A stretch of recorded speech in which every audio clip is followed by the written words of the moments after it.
yi ñu ngi leen di gërëm di leen sant di leen jaajëfal ci ànd ak ñun ci télévision Futur Média jotaay bi nga xam ne nii woote nañu ko ngir waxtaanee tolluwaayu réew mi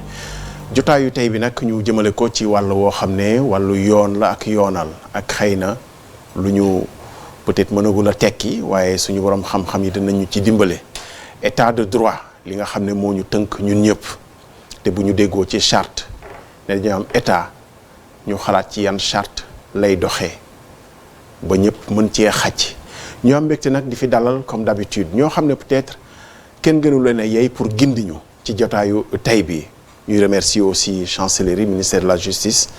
à travers garde des sceaux bi nga xam ne yabal na ndaw pour quand même ci kilifteef gi ñu toog waxtaanee ak askan wi li nga xam ne moom la ñu yor te xëy na lu bari am lënt-lënt ci xelu nit ñi ñuy nuyu monsieur le juge Cheikh Tidiane Lam nekk ci IGAJ bokk ci ministère de la justice Cheikh Tidiane Lam dalal jàmm. jërëjëf Cissé maa ngi leen di gërëm di leen sant am mbégte toog tey ak sama professeur woon jàngal na ma licence droit des biens madame Amsatou Sow Sidibé formé na tamit ay génération yu bëri Wolof Njaay day wax ki la jàngal moom mënoo ko fay donc ma am mbégte tey toog ak moom bokk ak moom plateau bi am mbégte tam bokk ak plateau bi maître Sey nga xam ne amoon na ay jamono ñoo nekkoon suñu ay contradicteurs je dis souvent que il n'y a pas de grands juges sans grands avocats di leen gërëm waa TFM ci invitation bi ngeen ñu def. jërëjëf Cheikh Tidiane Lam dina ñëw ci lu wér lu mu jukki bind ko ci wàllu yoon réforme judiciaire yi nga xam ne ni xëy na am na loo xam ne dañ ci mën a xuus professeur Amsatou Sow Sidibé ñu ngi lay gërëm di la sant ci disponibilité bi ak ci ànd ak ñun ci jotaay bi guddi na waaye nag may nga ñu ko ndax li ñuy waxtaanee sa yoon la sa élève mu ngi nii jàkkaarloog yow ci poste bi mu toog dalal jàmm madame le professeur agrégé des facultés de droit. asalaamaaleykum monsieur Cissé nuyu naa la Abdoulaye. dalal jàmm. siyaare naa la sargal la di bég ci li ma mën a fekkee jataay bi di nuyu monsieur le grand juge Cheikh Tidiane Lam di wax sama fierté ndax bu yegsee ba fii ne jàngal naa ko loolu ñun suñu fierté la ñun loolu la ñuy ñaan dugal xam-xam ci bopp nit ba xëy na sax mu sut la ñu koy ñaanal di kontaan ci li ma toog ak sama xarit ñu yàgg ànd maître Ousmane Sey nekkoon ensemble à l'ONEL Observatoire national des élections ñun ñoo fi indi woon alternance 2000 waxtaan nag yoo xam ni vraiment bu ñu daan tase au niveau de l'ONEL dañ daan xóotal di saytu waaw di jël ay recommandations aussi di ko def kon boog tey mbégte la di siyaare nuyu ñi ñuy seetaan yëpp ci biir réew mi ak bitim réew bàyyiwuñu kenn. jërëjëf ñu ñuy seetaan effectivement ci bitim réew ci ñi nga xam ne annoncé nañ jotaay bi sax am na ay contribution ak yoon maître Ousmane Sey on fait comme d'habitude la lumière lu yàgg la maa ngi lay dalal jàmm am mbégte di la fi dalal maître. maa lay sant yow aussi tu es la lumière hein Ablaye di nuyu sa téléspectateurs yi di nuyu sama jigéen wax na dëgg fàttali ko ma démb bi ñu nekkee ONEL daan nañ sax jàppante yu métti lépp réew mi moo taxoon ndax teg yi fii ci yoon tout ça sama xarit la aussi di ku baax di professeur il faut aussi ñu préciser ko Amsatou est un professeur des facultés de droit il faut que ngeen di wax nit ñi seen titre. agrégé des facultés de droit agrégé des facultés de droit bokkut ak enseignant. wala assistant en droit. yi ngeen di ooyee professeur kii moom professeur la mais am na ñu bëri ñu ngeen fii oo duñu ay professeur ngeen leen di ooyee professeur c'est le grade moo gën a kawe ci faculté de droit du n'importe qui mooy kuy jàngale université professeur nga mais moom yàlla def de professeur nga agrégé de droit di nuyu Cheikh Lam c'est un magistrat un brillant magistrat di am mbégte di toog ak moom aussi parce que non seulement métier mooy atte mais daf ci boole aussi de gëstu un intellectuel day bind ay livres ah kooku dañ ko war a encourager parce que sénégalais moom ñu ci bëri duñu lire duñu bind boo ci gisee nag koo xam ne moom ndaw la ba pare boole métier di ci bind di ci gëstu di def réflexion vraiment dañ koy bëggee parce que réew mi fi mu toll nii dañu war di gëstu la réflexion ak les débats publics dañ ko war a yóbbu ci kaw ñuy wax yu am importance di def yu am importance yoo xam ne dafa soxal réew mi mais wax yu sew yeeg yooyu vraiment dañ ko war a dépasser di wax li nga xam ne mooy jëmee réew mi kanam donc man vraiment am naa mbégte toog ak professeur toog ak le magistrat effectivement Cheikh Lam. maître fi nga daanelee fa la ñuy tàmbalee sax waxtaan bi jébbal kàddu gi juge Cheikh Tidiane Lam mu ne wax yu sew yi est-ce que débat bi nga xam ne moo nekk tey ci justice ci àtte bu njëkk profane yi ñoo dul waan comprendre naka la justice di doxalee maanaam naka la àtte di doxalee fan yu mujj yi ne ñu gis borom xam-xam aussi duñu comprendre naka la justice naka lañ koy administrer bay joxe ay décisions lu bees la wala lu yàgg am la ci taarixu administration de la justice. waaw justice moom dafa soxal askan bi lool mais parce que dafa doon ponk bu am doole doon banqaas bu mag ci état de droit ba pare bu ñu fàtte ne ci loi bi nga xam ne moom moo organiser politique justice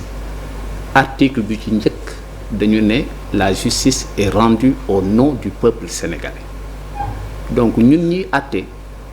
ak ñi nga xam ne ñoom ñooy suñu contradicteur naturel ak ñi ñuy jàngal ñëpp justice bi ci seen tur lañ koy rendre donc le fait que population yi intellectuels yi les populations ñi jàng ak ñi jàngul di toppatoo ak di xalaat ak di gëstu justice seen droit la dañ leen ko war a nangul seulement benn moment su demee ba commencé jaxasoo il faut que ñi nga xam ne seen xam-xam dafa màcc ci loolu ñi gindi askan bi rappeler waat yenn principe yi professeurs yi wax nañu juges yi ñi ngi àtte avocats yi tamit ñi ngi plaider c'est un état suñu dëkk état la buy fonctionner nag comme état bu nekk état bu ndaw la parce que 60 ans rek la am. am na état yu ko gën a màgget donc day am ay hauts et des bas te justice moom moo war a réguler yépp moom moo war a teg lépp ci yoon parce que justice dafa mel ni rek hôpital ku feebar walla ku jaaxle ci sa wàllu yaram hôpital ngay dem mais ku jaaxle ci sa wàllu dund justice ngay dem donc c'est des gens qui ont mal qui vont à la justice et yu bari daf leen di échapper déjà ñi ngi àtte ci làkk boo xam ne sénégalais yu bari maîtriser wuñ ko ensuite procédures yi dafa compliqué maîtriser wuñ ko ensuite yoon yi ngay jaar parfois ak recours yeeg dem ak dikk beeg yu bari dañ koy réere mbir te malheureusement parfois spécialistes yi du ñu jël temps suffisamment pour expliquer nit ñi lu koy gën a nag métier tamit am na beneen jafe-jafe bu ñuy rencontrer mooy ñun africain dañu am culture oralité dañu bëgg kuy jël temps di ñu expliquer or parfois le temps judiciaire c'est pas le temps du citoyen c'est pas le temps politique dafa am rythme moo tax ñi koy wax daam justice et parfois yooyu yëpp day indi ay incompréhension. ma complété laaj bi professeur Amsatou Sow bi est-ce que ci taarix ci faculté yi ci droit li ma wax sànq ci xëy na profane yi ñu dul waan comprendre décision de justice mais daf mel dafa am lu bees ci ñiy jàngale ci seen bopp di wax ni comprendre ñu ni ñuy administrer justice lu bees la loo gisoon muy ñëw la am déet. c'est-à-dire que droit man sax yéen a ngi wax justice li ma ci ëmbal dafa bare charte yi dama ko ciy dugal ni ñuy appliquer charte yi aussi bokk ci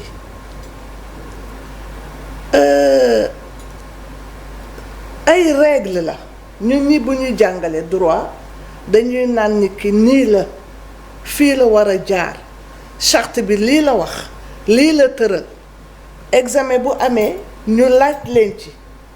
ñu war a bind lii charte yi war a wax mais li ñu gis tey moo ñu xaw a jaaxal man mii bind naa ci ndax dama ni requiem li ma seetlu mooy droit sénégalais li ma ci remarqué mooy dafa nekk di def leneen lu wute ak ñun li ñuy jàngal étudiants yi loolu moo indi problème d'abord droit bi ci boppam dafa war a am ay principe am justice maanaam yamale nit ñi ak égalité jaarale nit ñi ci yoon ndax droit mooy tax ñu mën a organiser société parce que société bu amul ay charte day mel na rekk nga dem ci béréb boo xam ne ay bàyyi ma ñoo fa nekk ku nekk di def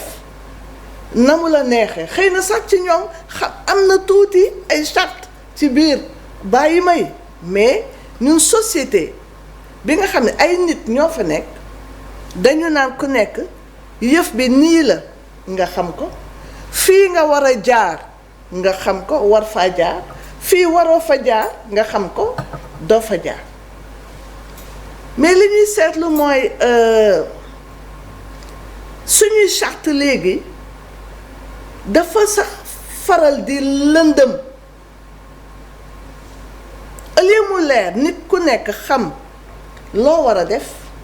lan moo nar a xew loolu dafa wàññeeku ci suñuy charte ni ñuy tëggee cadre bi la. ñi koy tëgg peut-être inspiré wuñu ci li nga xam ne noonu la war a yoon wala doxe wala lan la. yenn saa yi. dañ koy def exprès maanaam dañu bëgg yëf bi bañ a leer am nañ ci ay cas yu bare dañu bëggul mu leer parce que bu leeree problème du am te bu lëndëmee ñu ne juge bi lii la gisee mbir bi beneen juge ne man gisewuma ko noonu yëf yi dootul leer te bu leerul porox ndoll day am loolu nag di problème gis nañ ko ñu ngi koy gis de plus en plus surtout ci mbirum élection waaw élection yi lii indi jafe-jafe ci suñu réew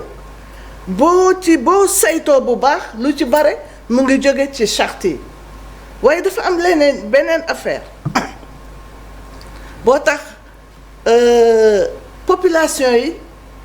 yëf yi day gën a lëndëm ci ñoom moo di ni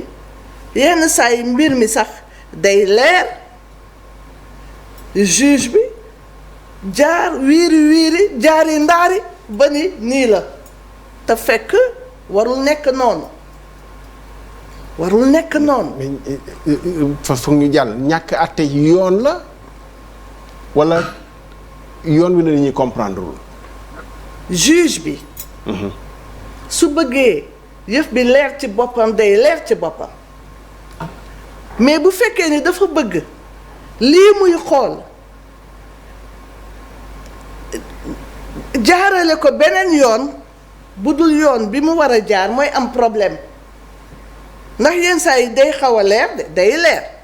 mais moom leneen la bëgg mu jaar ci feneen pour dem fa mu bëgg te xëy na fa mu bëgg méngoowul ak li askan wi yaakaar li askan wi bëgg lii nga xam ne ñun moom la ñuy jàngale université loolu nag moo indi ay waxtaan yi nii man dama seetlu ni wax dëgg yàlla droit bi au lieu mu organiser nit ñi tënk leen ba ñu xam fan la ñu war a dem lan la ñu war a def lan la ñu warul def droit bi defu ko situation bi dafa xaw a lëñbët lañ koy wax ba pare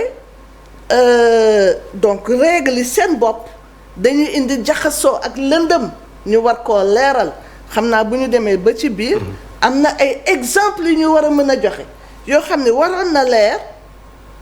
mais dañu bañ mu leer. dinañ ci ñëw léegi. alors ma bëgg rek dolli rek juste ni. oui. lenn rek nag mooy cinéma ci sama bët moo tax gis nga Sénégalais yi j'ai l'impression que ñoom ñëpp léegi ay juristes lañu gis nga booy déglu wax sa xalaat ak intervention yi ci biir réseaux sociaux yi ku ci nekk daal danga naan droit bi nii la dafa mel ne Sénégalais yëpp léegi ay juristes lañu mais dafa wane rek ni Sénégalais yi dañu intéressé wu ci droit. intéressé wu ci ñu ne seen réew am na ay charte te ñu ngi koy appliquer charte yooyu na mu waree. mais ñu def la différence entre wax sa xalaat ci koo xam ne xëy na xalaatam lay ak wax xam-xam bi nga xam ne peut-être expert ak borom xam ak jàngalekat yi ñoom ñoo ko mën a xam je pense que boobu moo ñu gën intéressé tey borom xam-xam yi ci seen bopp dem ba comprendre tuñu principe fonctionnement justice bi maître. mën naa jël léegi mbalaanu PT bi mais dama bëggoon interroger avocat bi ba pare est-ce que li leen gën a arrangé ci prétoire ci avocat mooy ci li ngeen di layoo mbindin bi leer ba ku nekk xam ndax léeg-léeg sax ñu gis avocat jaar ci porox ndalu boo xam ne xëy na lu fi nekk la mu xam ko jaar fa ba layool li nga xam ne ni moom moo ko tax a dem ci kanamu tribunal lan moo leen ci gën a arrangé yéen ci ni ñuy móolee bindee droit fii ci biir réew mi. waaw merci Ablaye vous savez avocat moom bu njëkk ba sax auxiliaire de la justice la woon mais léegi dañ ne c'est un acteur de la justice. dafa bokk ci ñi nga xam ne ñooy yëngatu ci justice. justice dafa bokk ci réew c'est une institution de la République comme ni président de la République nekkee institution comme ni assemblée nekkee institution comme au conseil des collectivités territoriales ni mu nekkee institution bànqaas la boo xam ne donc pour réew dox il faut que justice bi dox léegi da nga wax léegi nan la ñuy administrer justice at état moo koy administrer mooy état moo koy organiser parce que état mooy tabax ay tribunaux état mooy nommer ay magistrats moo leen di fay mooy tabax ay prisons et tout ça mais ci organisation la yem kan mooy rendre justice juge mooy rendre justice maanaam juge buy rendre justice du wékkut ci dara lu dul ci yoon c'est-à-dire c'est la loi du président moo ko koy sant du procureur moo ko koy sant du avocat moo ko koy sant yoon moo nekk nii yoon nag mooy lan yoon dafa am lu ñuy wax droit positif je crois que le magistrat xam na luy droit positif professeur aussi xam na luy droit positif mooy droit boo xam ne dañ ko bind mu leer maanaam assemblée nationale moo ko wate mu nekk loi wala ay état ñu def accord wala ay traité wala mu doon arrêté wala mu doon règlement loolu en tout cas loo xam ne bind nañ ko ba mu leer c'est du droit positif ensuite mu am lu ñuy wax jurisprudence mooy ni nit ñi àtte dégg naa léegi sama jigéen Aïssatou di def la différence effectivement ak professeur ak juge ak avocat ñoom ñëpp droit la ñu jàng mais seen métier du benn magistrat ak avocat c'est des praticiens du droit dañuy liggéey c'est des artisans du droit dañuy liggéey ci biir droit c'est-à-dire que bu ñu defee droit bi ñoom dafa mel ne dañ ko parce que avocat na nga koy jox kayit mu soppali ko xaalis da ngay ñëw ne ko nit ki daf ma yoreel bor mais ci kayit la ko bind. yow nga dem tribunal est-ce que li ñuy jàng mën naa wute ak lu ñuy xelli. non moom laa ci lay ñëw. dañ ko seen liggéey la magistrat ak avocat ki nga xam ne nag mooy jàngale droit moom dafay def ci yow xam-xam c'est un théoricien du droit c'est-à-dire que métier yu bokkul moo tax yenn taay sax da ngay gis magistrat di nga gis professeur boo xam ne day jàngale droit jàng droit comme avocat jàng droit comme magistrat bi magistrat rendre décision bi mu xaw a jaaxal ki nga xam ne c'est un professeur parce que c'est un professeur nag c'est un doctrinaire loolu laa mun a wax mun na juge rendre décision mu critiquer ko mais il faut mu wekku ci li nga xam ne juge bi moom moo ko def parce que juge bi moom rek am sañ-sañ jël droit interpréter ko rendre ci décision ñu appliquer ko par force nga d'accord ci ak ñàkk ci d'accord ñoo koy appliquer professeur nag bu ko neexee mu critiquer ko mais juge moom li muy rendre décision bi muy rendre dafa am njëriñ da ngay gis da ngay gis njëriñam parce que tey bu la nee tëj naa la ñaari weer da ngay tëj kaso mu neex la wala nga naqari bu la nee tey nit ki na la fay 1 million mais il faut que par force ñu forcer la nga fay 1 million boobu dégg nga li ma la bëgg wax mooy c'est des praticiens bon le professeur lui c'est un théoricien du droit c'est un doctrinaire bu ko neexee bu critiquer bu ko dinañu leeral nag yenn saa yi am na droit nga rendre décision mu attirer sa attention ne la ni nga rendre droit bi kat man d'accord mu ci te professeur Ibrahima Fall un grand constitutionnaliste vraiment borom xam-xam la bind na tey ci affaire conseil constitutionnel li mu wax yëpp sax man peut-être d'accord uma ci mais di nga xam ni kii nga d'accord ci li muy wax ak nga ñàkk d'accord ci li muy wax xam-xam lay wax parce que dina indi ay arguments juridiques yu leer par exemple ci liste yi nee na bon am na unicité de liste maanaam liste yi benn dafa war a doon benn liste wala est-ce que ñaari liste la doon kooku problème la indi na ay article mu wax L149 ne kooku boo ci sukkandikoo rek ñaari liste pluralité de liste booy am mais am na yeneen article yoo xam ne boo ko indee ci code électoral bi daf lay wan ne la effectivement le principe c'est l'unicité de la liste que donc unicité bi c'est l'exception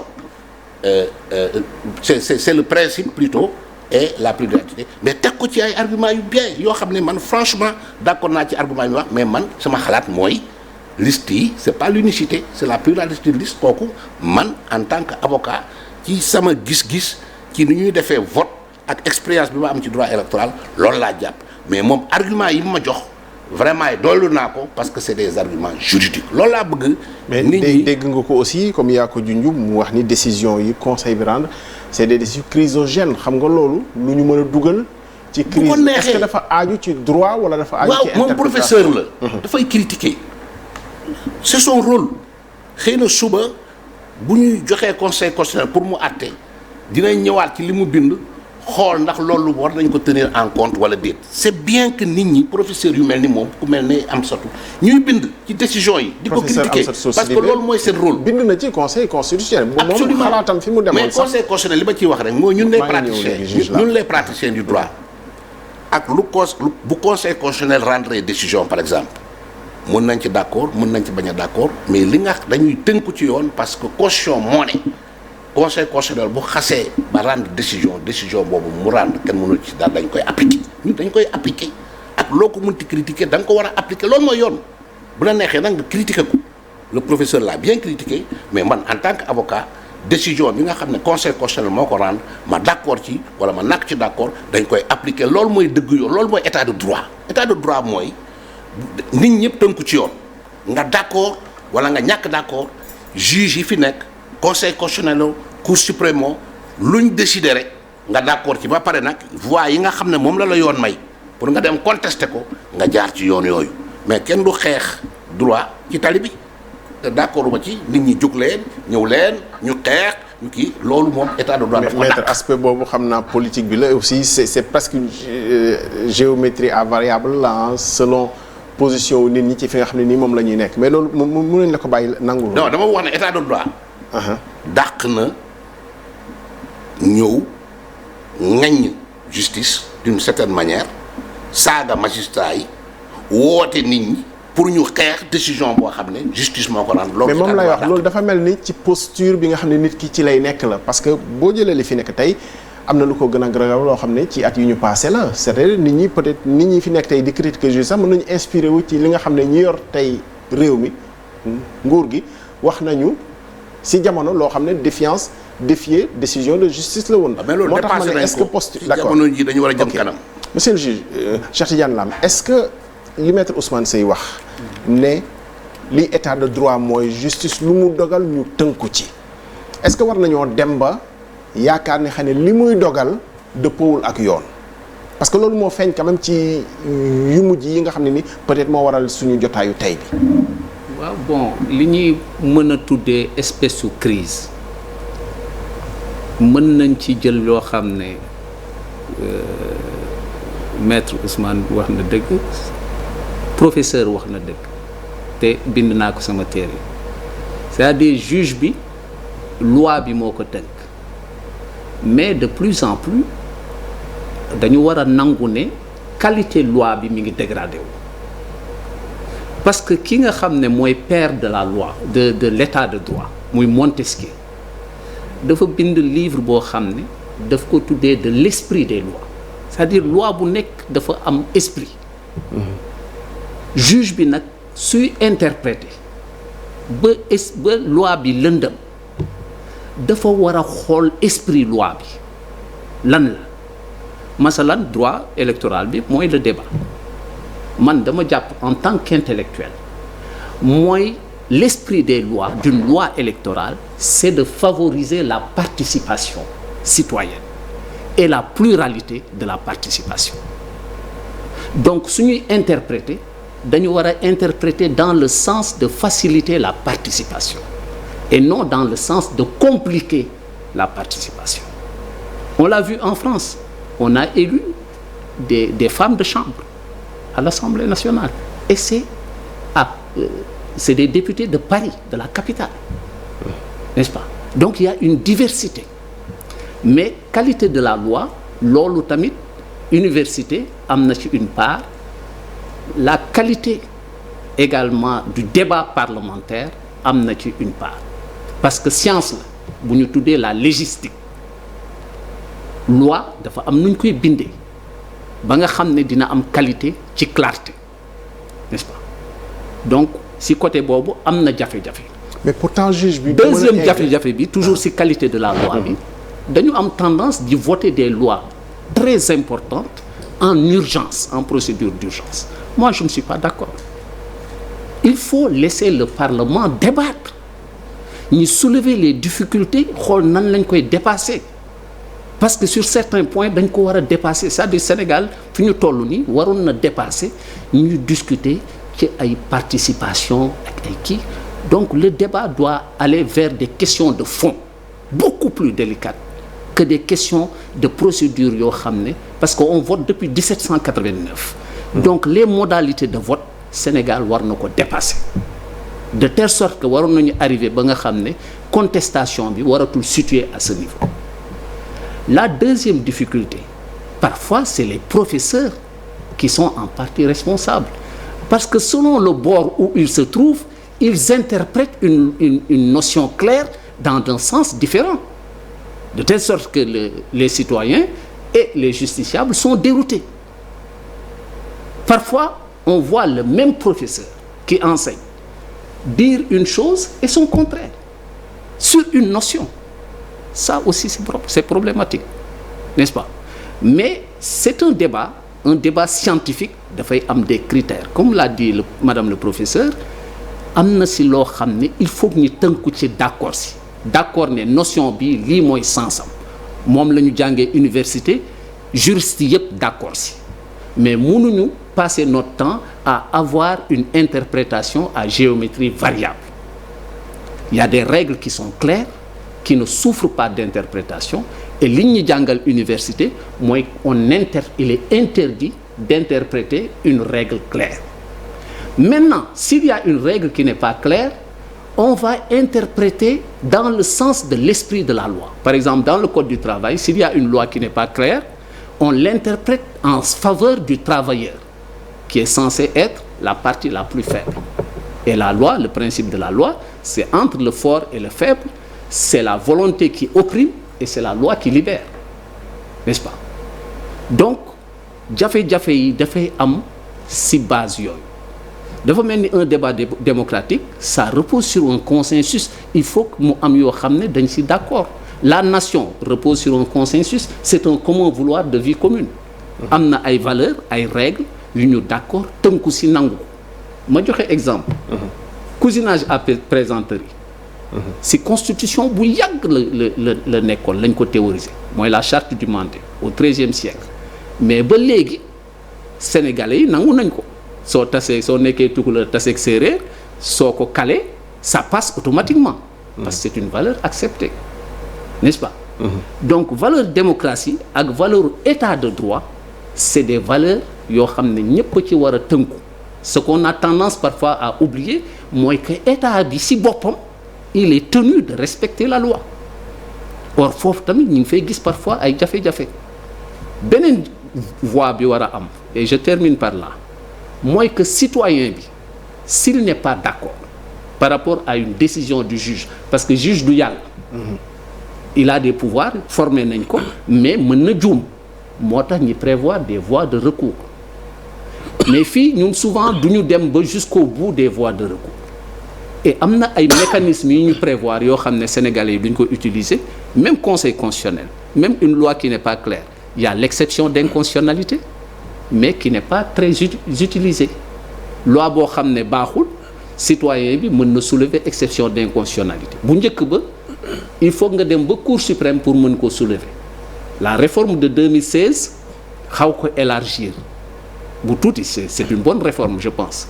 ñi permettre à un citoyen de soulever cette exception d'inconstitutionnalité à partir de la cour d'appel mais citoyens yi duñ ko utiliser donc pour man daal am na principe yoo xam ne dañu war a gëstuwaat toogaat waxtaan ba nga xam ne jéem a méngale lu ñu jàng ak niñ ko tëggee ak li ñuy appliquer ba nga xam ne le citoyen et les praticiens du droit duñu dérouter de manière radicale par des décisions. Monsieur le juge dégg naa ci sa wax dafa mel ni juge bi moo nekk en bout de chaîne c'est-à-dire dañuy defar loi ba noppi. mu war a interpréter dégg nañ ci sa kàddu aussi dafa mel ni. ni ñuy muulee loi bi. day compliquer yéen seen liggéey c'est-à-dire dinañ ko muul ba pare ne leen nag débrouillez-vous est-ce que noonu lañ ko mën a comprendre rek. waaw parce que parfois am na comme ni ko professeur waxee am na yoo xam ne war nañ ko mën a bind mu leer parce que dañu bëgg un objectif précis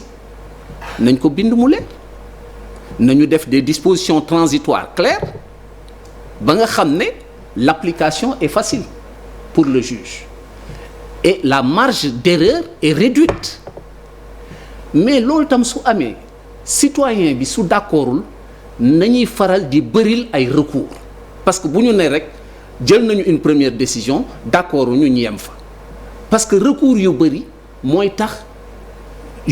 droit bi nga xam ne c'est sec c'est un droit dafa mel ni alxuraan ak sunna bi mooy leeral alxuraan donc jurisprudence mooy leeral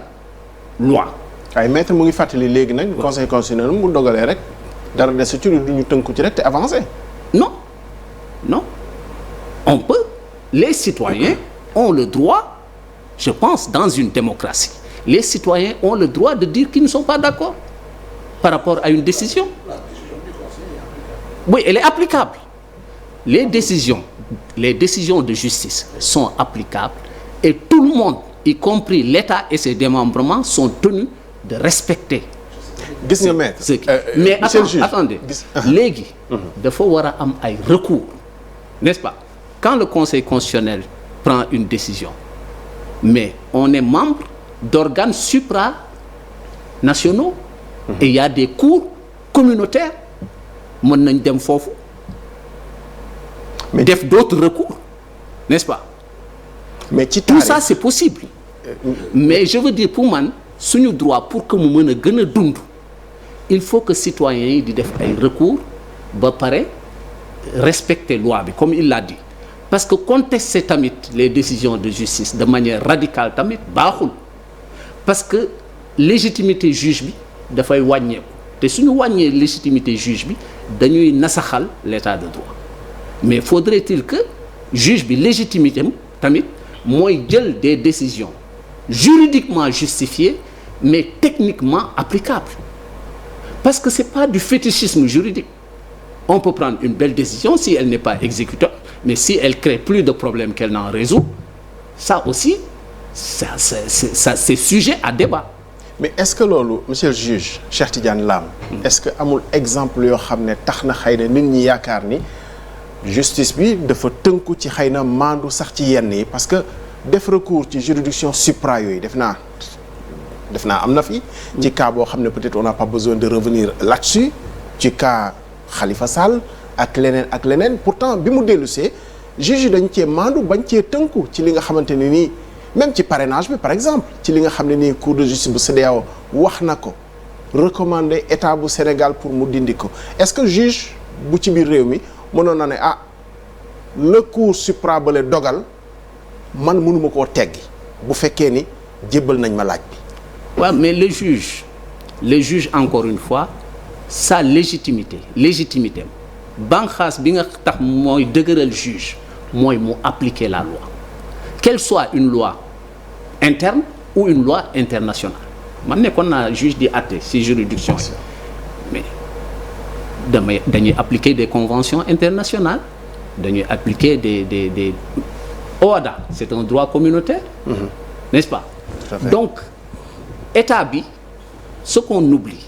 et ça c'est un combat citoyen, c'est-à-dire que l'application de la loi ne relève pas seulement du citoyen, relève du citoyen et des démembrements de l'État et de l'État lui-même. L'état de droit mooy que ñëpp dañuy tënku ci yoon donc su juge bi àtte recours yi jeex ñëpp ci war a tënku n'est-ce pas mais là également il y a une petite difficulté parfois même dafa am ay principes yu ñu wax par exemple présomption d'innocence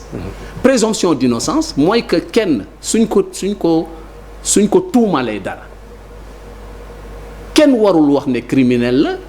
wala délinquant la wala voleur la tant que justice bi déclaré wu ko coupable par une décision définitive mais fii da ngay dégg parfois koo xam ne mi ngi enquête préliminaire ñëpp parfois ay kilifa di wax tel voleur la wala tel détourneur la wala tel diw la mais loolu c'est une violation de la présomption d'innocence pourtant nit ñi duñ ko dénoncer alors que c'est très grave gisuñu fi ba tàyyi parce que parfois aussi il faut reconnaître que les juges majoritairement et le plus souvent ñi ngi def seen liggéey mais il y a quelques décisions parfois qui suscitent débat et c'est souvent des décisions de nature politique mais politiciens yi rek ñoom ñooy citoyens il y a d'autres citoyens qui vivent des difficultés et qui n'attirent pas l'attention n'est-ce pas mais justice bi mi ngi def liggéeyam correctement am na juge yoo xam ne juge yi la majorité seen légitimité mooy appliquer la loi en tout cas moi quand j'étais juge j'appliquais la loi quoi qu'il m'en coûte léegi appliquer la loi moo tax tout récemment am na ñu yaakaaroon ne dañu def des infractions justice libéré leen totalement am na ñu condamné avec sursis sur les 80 et quelques yu ñu jugé ci audience spéciale la majorité a été blanchie c'est les juges là qu'on critique ñoo jël décision yooyu dans des affaires même assez graves comme ay affaires Aïda Ndiongue et autres je ne veux pas citer personnalisé mais on les a blanchis n'est-ce pas mais xëy na ci affaire yi ngay cité ci 87 yi sans rentrer ci beneen affaire Aïda Ndiongue bi ci affaire 80 ci manifestation yi am nañu jàpp ni aussi comme am nañu lu ñu bëgg le coup est déjà parti réglé nañu li nga xam ne nii moo leen taxoon a jóg ci manifestation yi donc finalement mën nañu leen libérer. non c'est xam nga loolu aussi. c'est encore une fois c'est des voies de recours et état justice c'est un équilibre. Gouverner aussi c'est un équilibre la justice c'est pas pour rien que justice symbolisée par une balance il ne faut pas être excessif de tous côtés. Les politiques ne doivent pas être excessifs mais dans une démocratie et suñu constitution dañu ne démocratie la les gens ont le droit de manifester leur mécontentement moi c'est mon point de vue personnel ça n'engage que moi j'estime que les citoyens doivent exprimer leur mécontentement par rapport à des choses mais ils doivent le faire dans le cadre de la loi regardez aux États-Unis pendant longtemps on a accordé le droit à l'avortement tout récemment la Cour suprême est revenue dessus donc il y a eu un revirement jurisprudentiel surprenant mais qu'est-ce qui s'est passé des gens ont manifesté pour dire qu'ils sont d'accord ils ont applaudi d'autres ont manifesté pour montrer leur désapprobation le même État a permis aux deux parties de s'exprimer librement de marcher mais la loi va s'appliquer non la loi va s'appliquer et le président lui-même a montré son désappointement mais il va appliquer la loi absolument fii nag parfois c'est difficile parfois on ne veut pas appliquer des décisions de justice c'est très grave moi je pense que li ñuy wax ne citoyen bi daf ci war a tënku mais état bi aussi daf ci war a tënku parce que l'état de droit mais état juge mën na ko tegaat place am par exemple bu ci tënku. bien sûr parce que c'est la séparation des pouvoirs. mais comme ñu ngi cité ay cas juge bi moom mooy àtte. mais comme ñu ngi cité ay cas. juge bi moom mooy àtte. on peut s'arrêter sur un cas. personne bon moi je ne veux pas sans... participer à des kii personnels. Okay, parce que je suis juge. bien sûr. et la loi m'interdit de porter des jugements sur des décisions qui ne sont pas définitives. Waaw parce que demain je peux retourner en juridiction et tomber en appel sur une décision. Mais je parle de manière générale sur le principe. Sur le principe, la loi, elle est au-dessus de tout le monde. Et le juge, il est là pour dire le droit. N'est-ce pas? Et une fois qu'il a dit le droit, ce droit-là s'applique à tout le monde, y compris l'État et ses démembrements et les citoyens de droit commun. Donc, de ce point de vue-là, s'il y a un défaut d'application, le citoyen est en légitimité de se poser des questions. Voilà. Mais les droits fondamentaux des citoyens, on doit les reconnaître. Et le juge doit les aider à exercer pleinement leurs droits. C'est ça le rôle. Moo tax ñuy wax le juge, c'est le dernier rempart.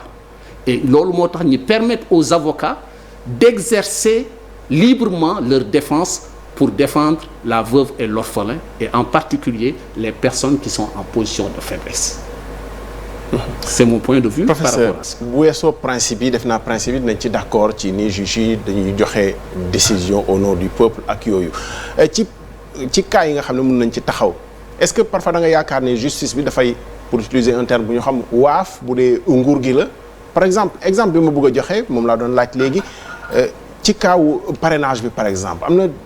juridiction supra boo xam ne am na lu mu ci wax mais gisuñu benn yoon aussi fu ci état bi tënkoo fu justice ñi nga xam ne ñooy rendre justice aussi fàttale ni juridiction supra bi kat lee la wax yéen mënoo leen koo xët est-ce que loolu exemple bu concret la am déet.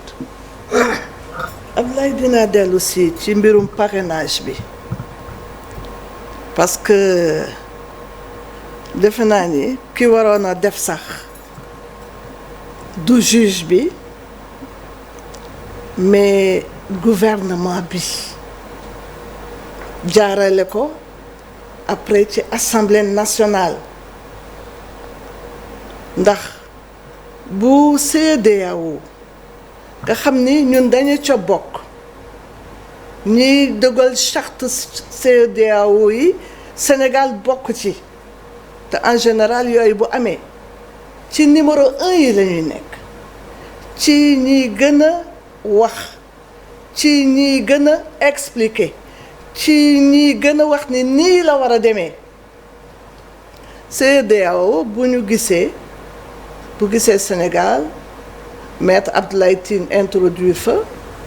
def fa benn demande pour ñu génne parrainage dafa waroon a état bi ci boppam dafa waroon introduire benn kii ñu génne parrainage ci suñu loi dinaa ci dellu siwaat mais dama bëgg waxtaan bii ñuy waxtaan dafa am solo lool ñu bañ ko def rek waxtaanu intellectuel parce que pour mu am solo askan bi ci boppam il faut mu gis ci boppam moo tax sànq ma wax sa xalaat thème bi lan la ñu wax état de droit l'administration de la justice en question mais sénégalais yi léegi dañu bëgg xam naka la ñuy administrer justice bi moo tax ma ni la ñoom ñëpp léegi nee nañu ay juriste lañu daf leen intéressé yi ñuy wax yëpp bon xëy na du méngoo ak li droit di wax mais dañuy wane ni yëf bi daf leen saf c'est important hein dans le cadre est-ce qu'on peut être d'accord quand même que administration bi du affaire de profane aussi dañ koy bàyyi ak ñi nga xam ne peut-être. non du question ñoom ñu nekk ay profane di administrer ñii administrer ngi nii juge yaa ngi avocat yaa ngi mais ñoom daf leen intéressé c'est ça il faut attirer leur intérêt ci seen ci affaire yu mel nii ñu comprendre ñuy xam nee naa la ñoom daf leen neex moo tax ku ci nekk sax nee na moom juriste la loolu rek laa bëggoon a wax sànq mais affaire décision yi parce que ñun Sénégal ci suñu biir dañu am ay kuréel yuy dogal les juridictions mooy tribunal bi mooy cour d'appel cour yi am cour suprême conseil constitutionnel di dogal mais ñun dañu bokk ci ay kuréel yu nekk ci kaw li ñu def ci biir te ñun ñoo ne ak yeneen réew ñi dañu d'accord pour mu am ay kuréel yu nekk ci kaw yu Sénégal yi mais ñooñu suñu dogalee mais Sénégal ci boppam en tant que État dafa war a wax ni man bokk naa ci ñi tëral kuréel bu mag bii ca kaw lu mu wax dinaa ci d'accord. su ko deful justice su Sénégal est-ce que waroon na ko mën a fàttali ne am na loo xam ne tënku nga ci te lii safaanoo na ak loolu. li gën mooy man sama tontu foofu laa koy def. mooy état bi ci boppam ne kuréel gu mag bitim réew bii ma bokk la mu wax moom la ñuy dogal ci biir réew mi bu ñu jëlee parrainage loi la loi boo xam ne ñëpp xam nañu ni dafa metti ci askan bi te méngoowul dara pour ne pas dire day jalgati ak yelleefu nit ñi ndax dañu am ay charte de la bonne gouvernance nga xam ni fañ ko tibbee dafa sore ci ay pacte de 1966 sur les droits civils et politiques nga xam ne dañu ne askan wi ku ci nekk ci yow ci yéen am nga droit dugal sa loxo ci mbirum tànn ñi lay jiite mais parrainage lu muy def parrainage dafa naan kii mënu ko kii mënu ko kii mënu ko te ñi mu naan mënuñu ko dafa bare kon boog askan bi du ci gis boppam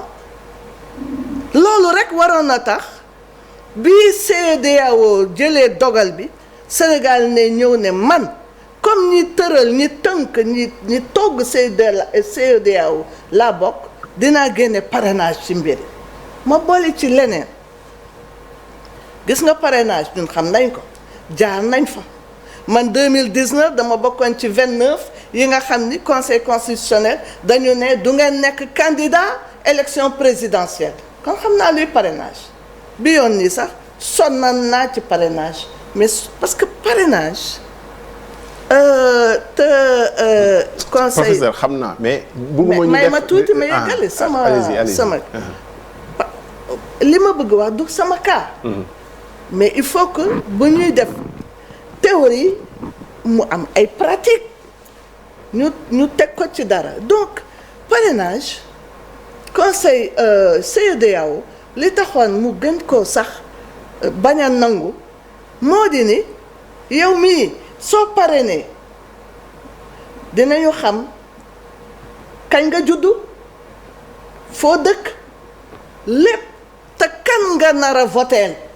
parce que en général boo parrainé nit nag wax vraiment sauf exception moom ngay voteel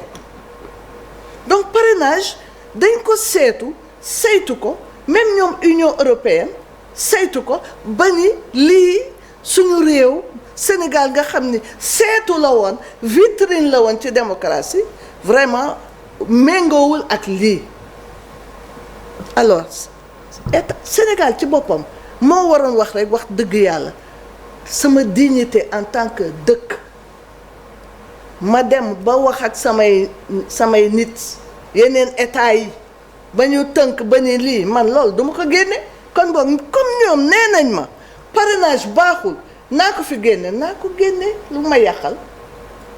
donc c'est pour dire que réew lii tax ñu mën ko wax état de droit mooy respecter charte te charte yi mooy yi nekk ci biir réew mi muy constitution muy loi yi muy règlement yi waaye mooy charte yi nga xam ni tamit ñu ngi ko jëlee ci àddina bi ak ci Afrique ak ci yenn pàcc Afrique yi kon boog dañ ko war a respecter. boobu da nga yaakaar ni juridiction yi ñu sollicité teguñu waat état ci place am ci li mu bañ a wàccoo ak dogalu CEDEAO boobu est-ce que justice juridiction yi nga xam ne sollicité nañ ci wàllu boobu waroon nañu mën a dogal. waaw non parrainage bi. suñu loi moo ko jël moo ko bind xaatim ko bu dee rek respecter parrainage bi ci suñu réew ci côté boobu amuñu lu ñu wax waaye lan la ñuy wax ne CEDEAO nee nañu seen loi bi baaxul génne leen ko foofu la ñun dañu am loi bu ne dañuy def parrainage loi boobu nekk problème ba nga xam ni am na ay sénégalais yu dem ca fa mbaxane nekkee benn au niveau africain ouest africain CEDEAO ne kii baaxul loi juge bi moom day obligé appliquer ko évidemment daf koy appliquer parce que parrainage mu ngi ci loi bi mais waratuñu ko appliquer xam nga lu tax dañ ko war a sempi ci ñun suñuy charte moom en tant que tel baaxul parce que encore une fois jox naa la argument yi xaw ma ndax yaa ngi comprendre li ma bëgg maa ngi comprendre mais est-ce que yaa ngi dégg aussi fi juge lam doon waxee ni xëy na li yàqu aussi gis-gisu sur justice mooy ñi koy jàngale léeg-léeg ñoom différence su point de vue selon fi ñu taxawee li ñu ko gisee tey bokkul ak ni ñu ko gisee démb loolu ci jàngalekat yi la dellu si waat teew ci jàngalekat yi nga foofu nag juge lam déglu woon naa ko mais li mu wax yépp dama ci d'accord peut-être ci point boobu la d'accordul ak moom parce que gis nga jàngalekat yi li ñuy def mooy doctrine charte dañ koy tëral ñu jël ko seppi ko benn par benn ba ca point yi ak virgule yi pour wax lan la mën a wax bi charte n'est-ce pas donc di changer di dem fi non sauf bu fekkee ni yëf bi leerul il y a un flou juridique bu leerulee professeur bi day joxe avis beneen professeur joxe avis te mën nga joxe sa avis tey bu ëllëgee nga changer ko xam nga lu tax parce que yëf bi moo leerul te ñun dañu am ay daan na arrivé ñu am ay charte yu leerul waaye léegi te loolu exception la war a nekk normalement bu ñu defee charte yi nit ñi war nañ koo comprendre juge yi war nañ koo comprendre exceptionnellement lañ daan am ay charte yoo xam ni leerul waaye léegi man li ma gën a gis mooy charte yi nga xam dañuy ñàkk a leer dafa bare te loolu day nërmel droit te loolu day indi instabilité parce que askan wi dootul xam fan may wéeruwaayam lan lay def lan lay wax bu teyee ñu ne ko nii la bu ëllëgee ñu ne ko ëllëg la la moo tax moo doon wax ñu naan te xëy na sax suñu collègue yi bind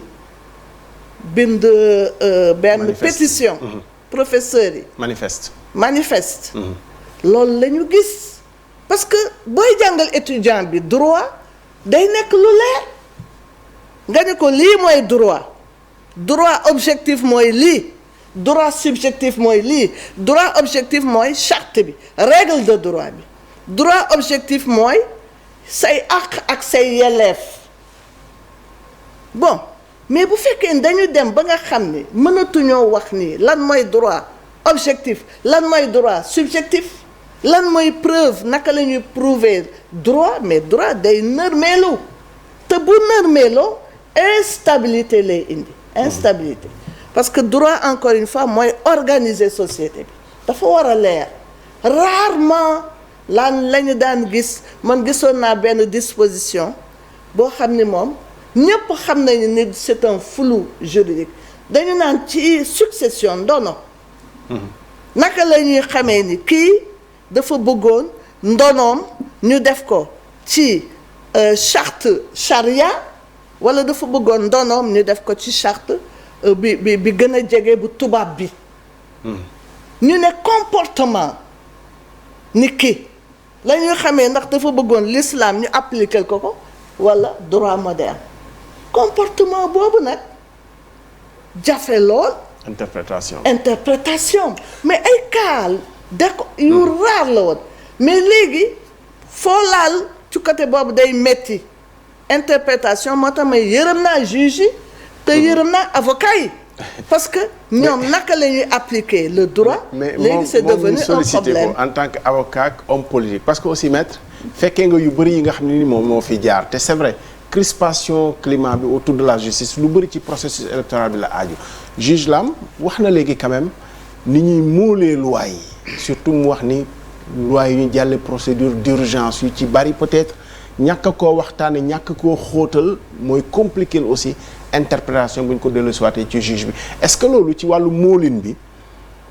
est-ce que ñu ngi bàyyi xel réellement ca fa muy mujjee ca pandaw ga. Abdoulaye man ay principe rek laay wax. D'accord naa ne la justice est rendue au nom du peuple sénégalais askan wi am nañ droit am nañ sañ-sañ di laaj lu tax ñu décider lii lu tax ñu décider là et cetera mais du ñoom ñooy àtte mais dañuy àtte en leur nom gis nga loi par exemple assemblée nationale moo koy wote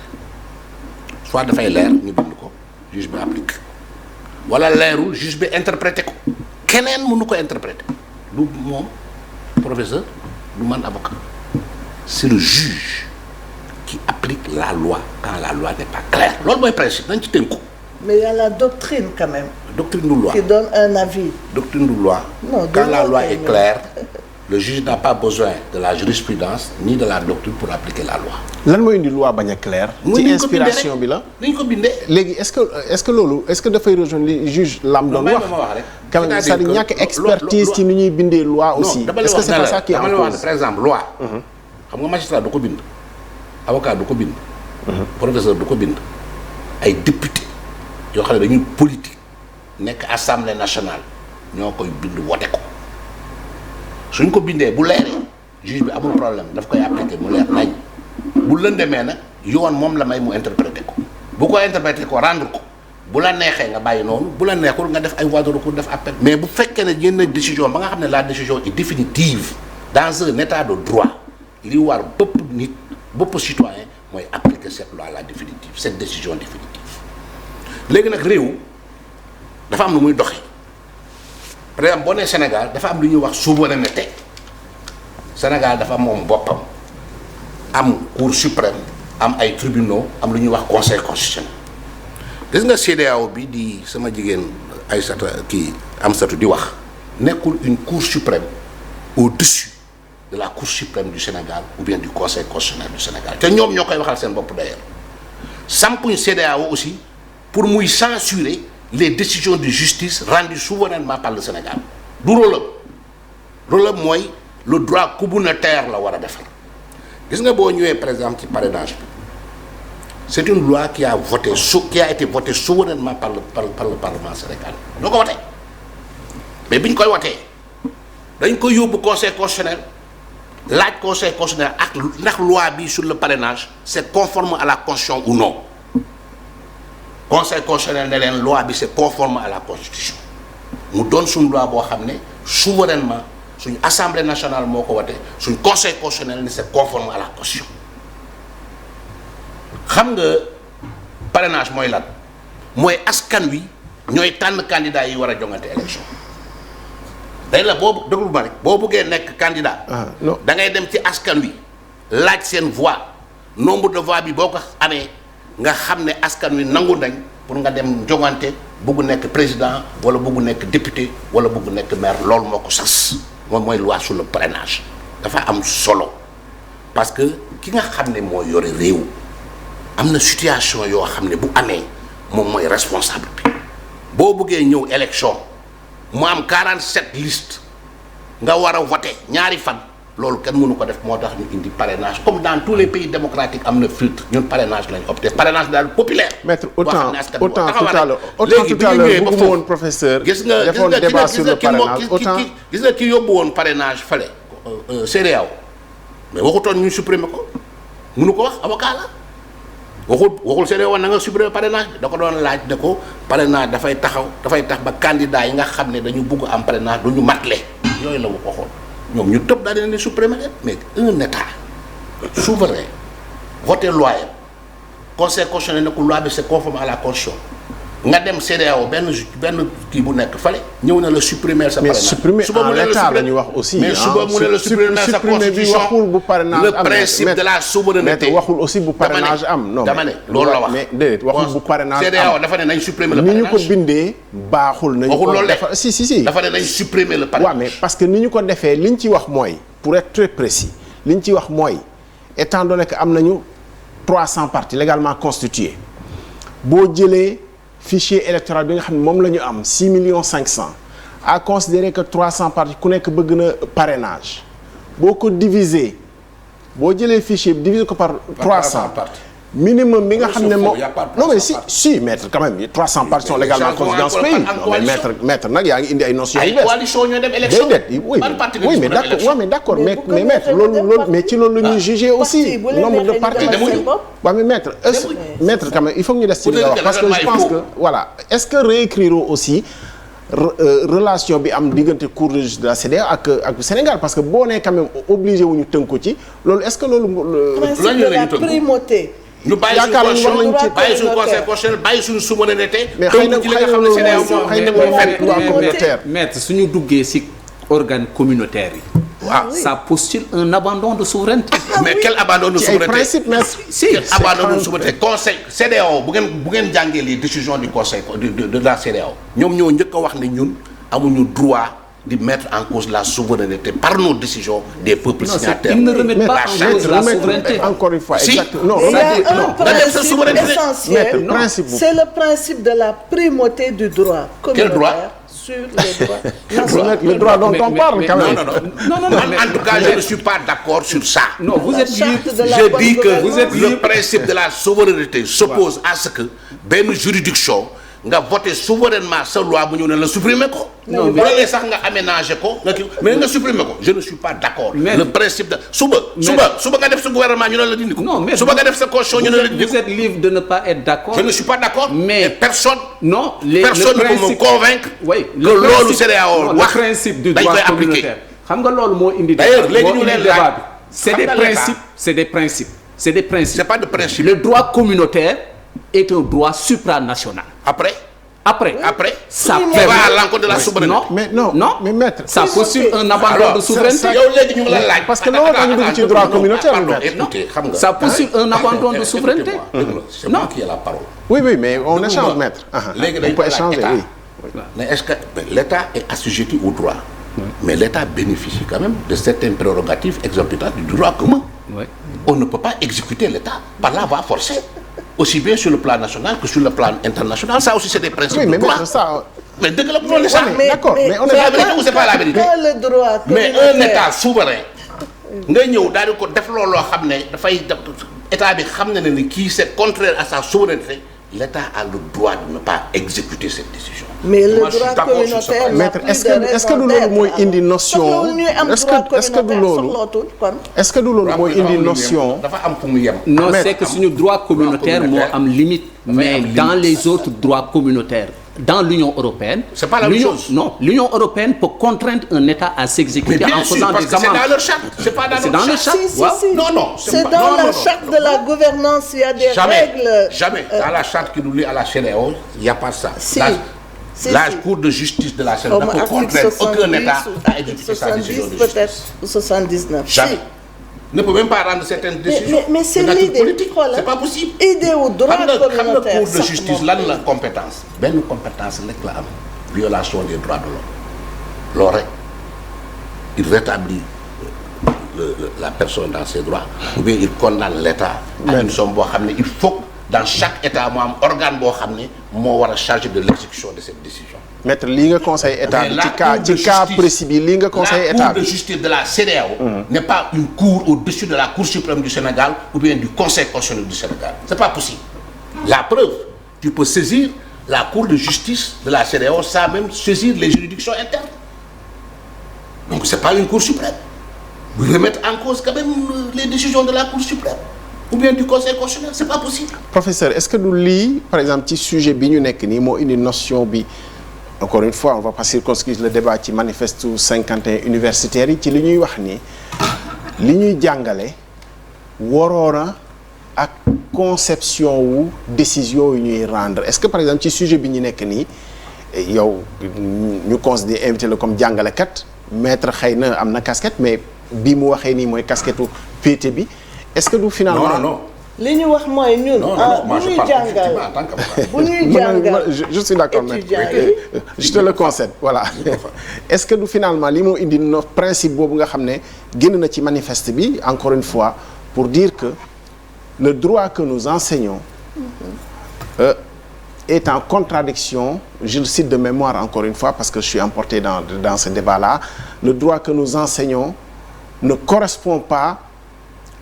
à la conception du trouble à l'ordre public. Par exemple, boobu ça concerne par exemple les administrateurs, notamment le préfet. Mais encore une fois, ñu ne le droit que nous enseignons est à rebours des décisions du conseil. Est-ce que du par exemple werante bi ñu am nii wax bi ñu am nii ba mettre ne lu CEDEAO dogal mënul imposer wu ci état bi te xëy na boo ñu bëri d'accord ñu ci. c'est-à-dire que xam nga état dafa bare doole te Sénégal état fi daf fi wane dama bare doole. mais état ak justice man moo ëpp doole mais professeur état ak justice institution judiciaire ak li ngay wax état ban moo ëpp doole. mais état mooy defar justice mais c'est que fii daf koy defar ba pare weddi ko loolu moom mooy le problème. daf koy li ñuy gis ci yenn état yi li ñuy gis ci yenn état yi li ñuy gis ci yenn je peux vous poser la question parce que parfois dañu gis ci yenn état yi justice weddi état tegaat état sax ci yoon est-ce que ñun fii ni ñu tëggee suñu yoon c'est possible ou pas. c'est possible c'est arrivé plusieurs fois. c'est-à-dire que c'est juste état justiciable la. état day jaar devant les juridictions mais c'est que état dafa am doole day jaay doole day jaay force moo tax discussion bi ñu am nii li ñuy jàngale ñun université moo di ne ay règles supranationales dañu am supériorité sur les règles internes yi nekk ci biir réew mi mais ñoom comme ñoom nee nañu ñoo yore doole gi mais lu leen neex la ñuy def looloo tax na universitaires yooyu ne mais ñun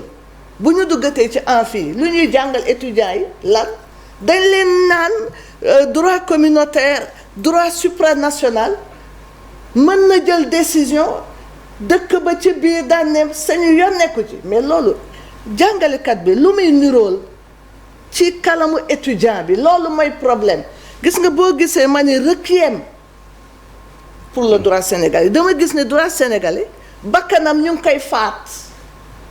c'est ça requiem parce que dama gis ni mu ngi yàqu ba fi mel na Sénégal droit amatu fii te bu ñu toogul bu ñu deful attention benn droit dootul am Sénégal yépp la ñu jaxase mélange man xàmmeetuma la ma jàngoon la ma daan jàngale li ma gëm ba tey ak li may gis problème bi foofu la moo tax ñoom ñu ngi commencé idée wu dañu xaddi bëgg a gedd parce que ñoom xamatuñu lu ñuy wax seeni étudiants yi bu ñu leen waxee xam naa dinañu yëngatu ba seen xol sedd naan mais ñii lu ñuy làkk te ñun lii la ñuy gis foofu la problème bi nekk te nag dama yaakaar ni war nañoo def attention parce que gis nga réew dal droit moo koy tax ndax encore une fois ku nekk da ngay xam nooy toogee nooy taxawee foo jëm loo war a def ak loo warul def mais bu fekkee ku nekk la neex def droit amatul te loolu bu amee rek réew day nekk dans l'instabilité dootul dal kenn dootu ko mën a organiser ku mu neex nga def lu la neex. Monsieur le juge institution judiciaire bi administrer justice moom naka lay def ba en dépit des soubresauts ci kii ni professeur waxee kële bu jaayee doole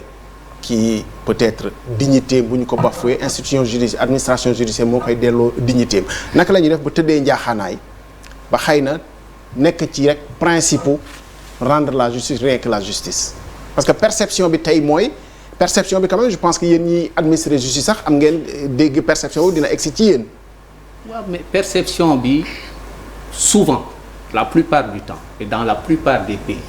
c'est une perception négative. Tout récemment il y a un juge, un ancien juge d'instruction en France, oui, qui a dit que la justice française n'est pas indépendante. Tout à fait. Le ministre de la Justice décidé de koy poursuivre pour violation de l'obligation de réserve. Il le dit après avoir été à la retraite. Hein. Après, 10 ans après à la retraite. Mais c'est un juge. Tout à fait. Même quand on est à la retraite,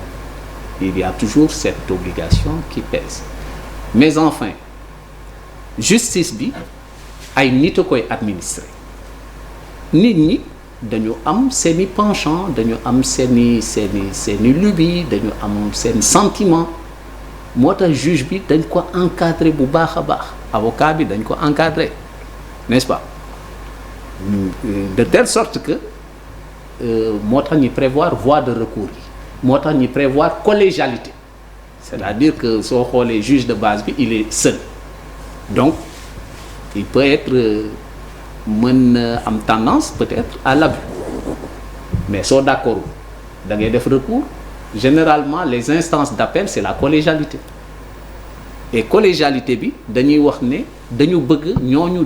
di waxtaan di débattre débat boobu moo tax ñu ne la collégialité c'est pas une juxtaposition de juges uniques on veut qu'ils débattent afin que la vérité puisse apparaître de leur débat n'est-ce pas mais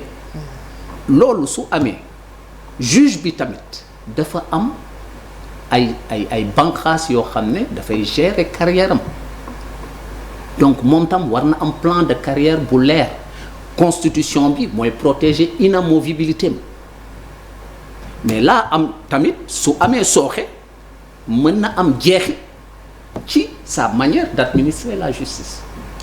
moo tax tout le temps dans tous les pays du monde en France par exemple c'est en 2008 ils ont estimé que le président ne doit plus faire partie du Conseil supérieur ils ont introduit des membres qui ne sont pas magistrats qu'ils appellent les membres laïcs donc c'est un débat qui continue moi je pense qu'au Sénégal aussi dañu war a débattre sereinement parce qu'il y a des choses extraordinaires yu ñu am te loo xam ne ci consensus la jóge par exemple Sénégal rek moo am nga gis cimetière boo xam ne ay chrétiens ak ay jullit ñoo ko bokk c'est parce que dañu am consensus que ça n'a jamais posé problème am na Ndar am na Ziguinchor am na Joal Fadiouth mais même Bel-Air bii sax am na tombe le premier imam de Gorée est enterré à Bel-Air ñu ngi respecté tombam et tout entouré de tombes de chrétiens loolu Sénégal la am lan moo ko indi consensus la dañuy gis dans une même famille mu am des chrétiens et des musulmans ñuy jokkalante ay teranga la classe politique dañuy gis dañuy xiiroo ngaayoo et tout mais ku ci am safaan dëj wala dara lu la arrivé da ngay gis ñëpp man ko dem jaale ko donc des débats de fond war nañu mën a discuter parce que la justice c'est quelque chose de sérieux pour que ñu mën a am un minimum de consensus parce que même pour débattre il faut qu'on soit d'accord sur les termes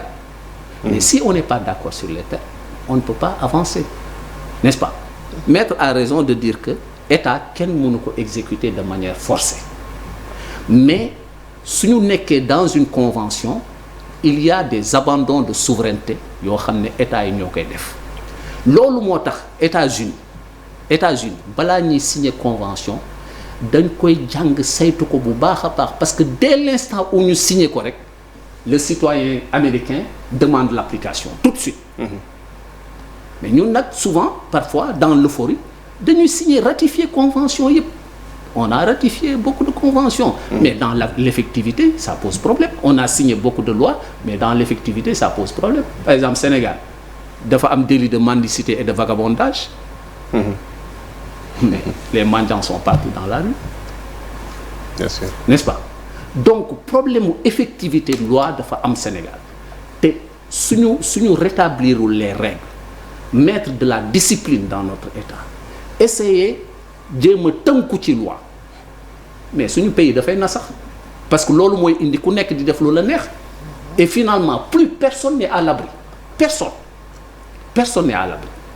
même dans le débat politique c'est les mêmes acteurs qui dénoncent aujourd'hui une chose et demain ils défendent le contraire finalement moi je me demande comment même on va éduquer nos enfants parce qu'ils voient les mêmes acteurs défendre une chose aujourd'hui et son contraire demain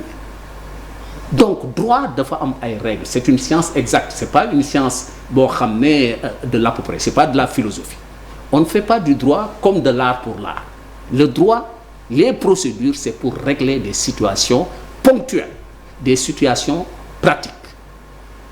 bon mais li muy wax loi bi su li tax may wax loi bi su leerul ça pose problème juges yi mën nañu am différence d'interprétation même dans une même juridiction on l'a vécu au tribunal régional sur un même problème quand il y a eu le droit au droit d'appel oui on voit 2 chambres wala 3 chambres yoo xam ne ci même tribunal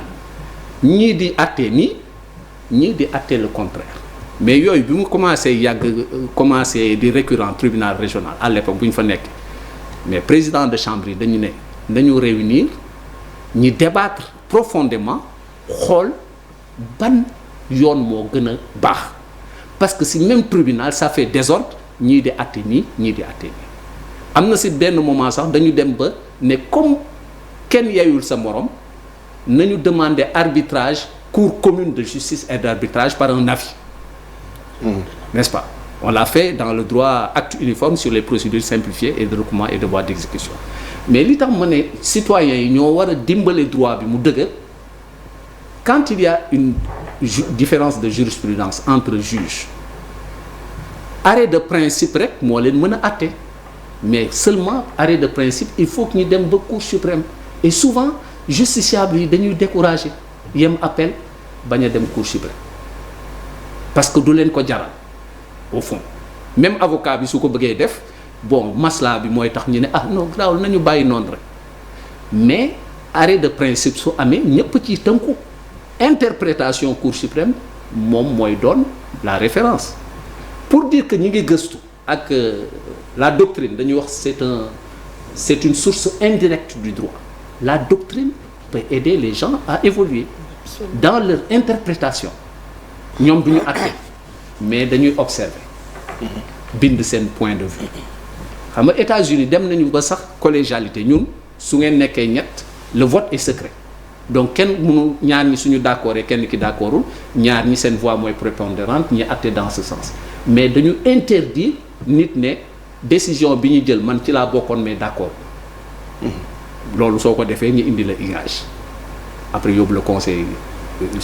supérieur et siégeant mais aux États-Unis il y a l'opinion dissidente c'est-à-dire qui d'accord ci décision bi dañuy bind ci suuf ñu ne tel juge d'accordul point de vue bii la défendre des années après point de vue am mën na prospérer par exemple aux États-Unis benn moment on avait la Cour suprême avait théorisé la doctrine séparée mais égaux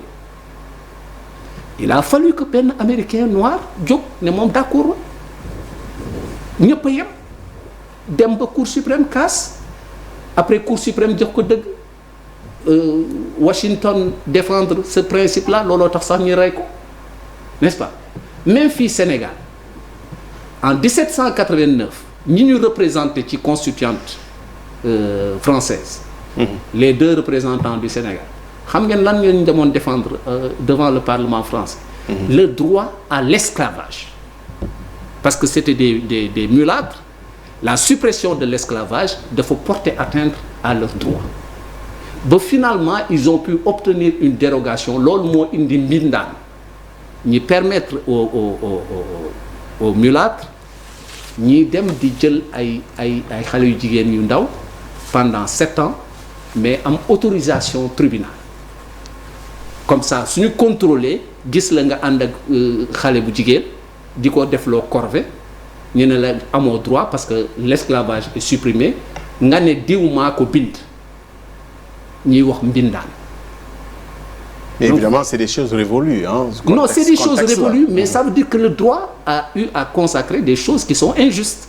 Mais c'est par l'évolution jurisprudentielle que c'est arrivé. C'est pas révolu. Parce qu'il y a jusqu'à présent des formes d'esclavage. N'est-ce pas? Bien sûr. am na ñoo xam ne dañuy jël ay africains di leen liggéeyloo bañ leen déclarer en Europe et partout. Mais pas légal, hein? C'est pas légal. Oui, je dis c'est des formes nouvelles d'esclavage qui sont condamnées. Donc, en définitive, débat yi, moi, c'est pourquoi je vous ai dit que je suis très heureux de faire partie d'un débat avec des gens que je respecte. Je respecte Maître Sey parce que c'est un grand avocat. Je respecte Madame le professeur parce que c'est un grand professeur qui a formé des générations et des générations. Débat yii la ñu war a promouvoir bañ a bàyyi di def ay débat naxa sa xam nañ yoo xam ne ñooy gën a perturber les Sénégalais. On n'a qu'à débattre honnêtement et sereinement pour xool nan la ñuy defaree suñu dëkk parce que c'est un monde en compétition et nous faisons l'objet de beaucoup de convoitises et c'est par le droit que la ñuy asservir un État. Donc am nañu ay intelligence di aider yeneen pays ñuy construire seen état de droit mais ñun nañu fédérer nos énergies réfléchir pour remettre les choses à l'endroit que ñu mën a xam ne 1 c'est 1 2 c'est 2 mu leer si bopp ñëpp ñi évacuer yenn problèmes yi et puis on avance on discute des problèmes de développement parce que on a eu l'indépendance politique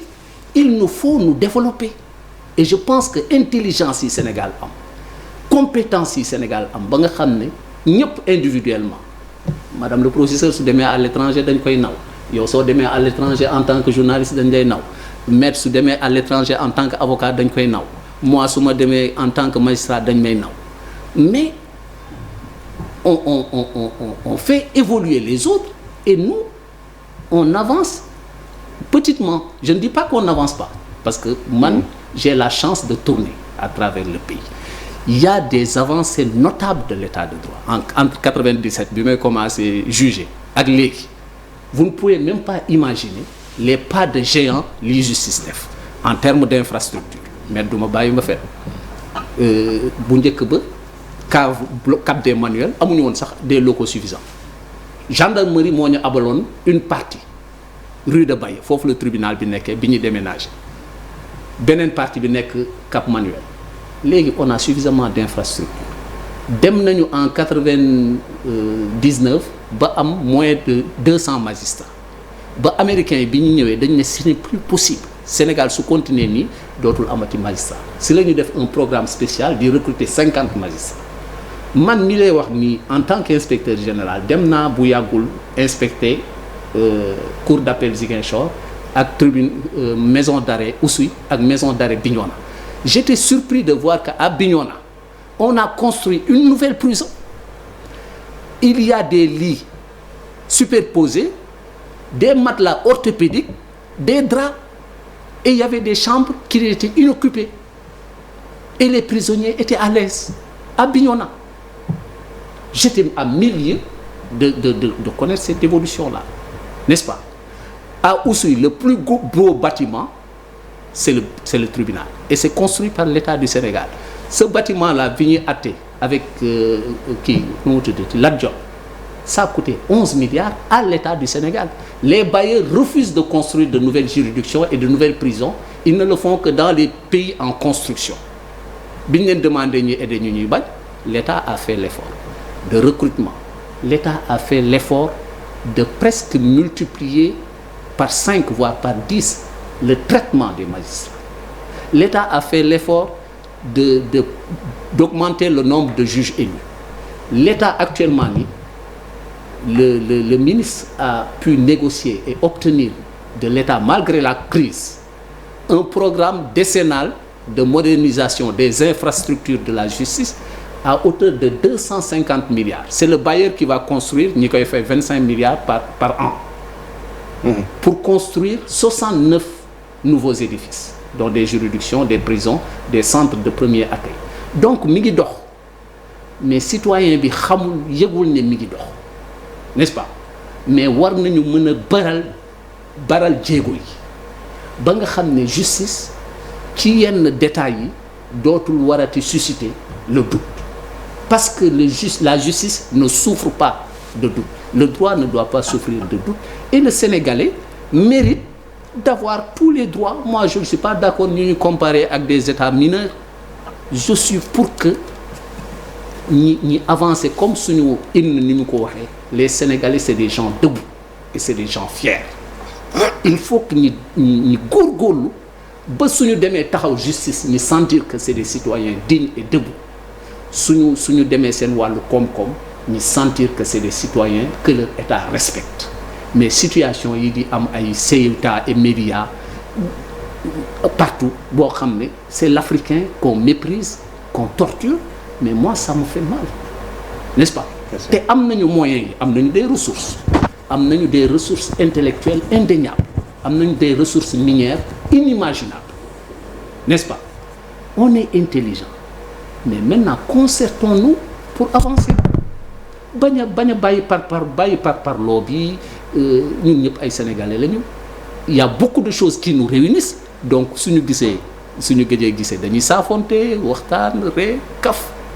Ce que vous avez fait pour l'alternance peut-être moi je l'ignorais mais tey bi ñu toogee di waxtaan c'est là ko dégg et ça m'a fait plaisir, n'est-ce pas? Faisons de telle sorte que ces alternances pacifiques là continuent, n'est-ce pas? Et que ñi considérer que la vie des Sénégalais est sacrée. Moi je salue le fait que ñi abandonné bàyyi seen marché ak yooyu parce que ça pouvait poser des problèmes mais ay nit a wax ak ñoom wax leen seeni problème wax leen seen intérêt ñi reculer jàpp am, n'est-ce pas? Peut-être plus tard l'État va autoriser les marches etc. Personne n'est figé ici mais je pense que débat yu mel nii dañ ko war a gën a bëri ba nga xam ne ñi nga xam ne am nañu tuuti xam-xam ñi mën ko xelli de manière sereine et consensuelle. Nous on était ravis de vous avoir mais monsieur le juge on a entendu aussi la préoccupation du juge.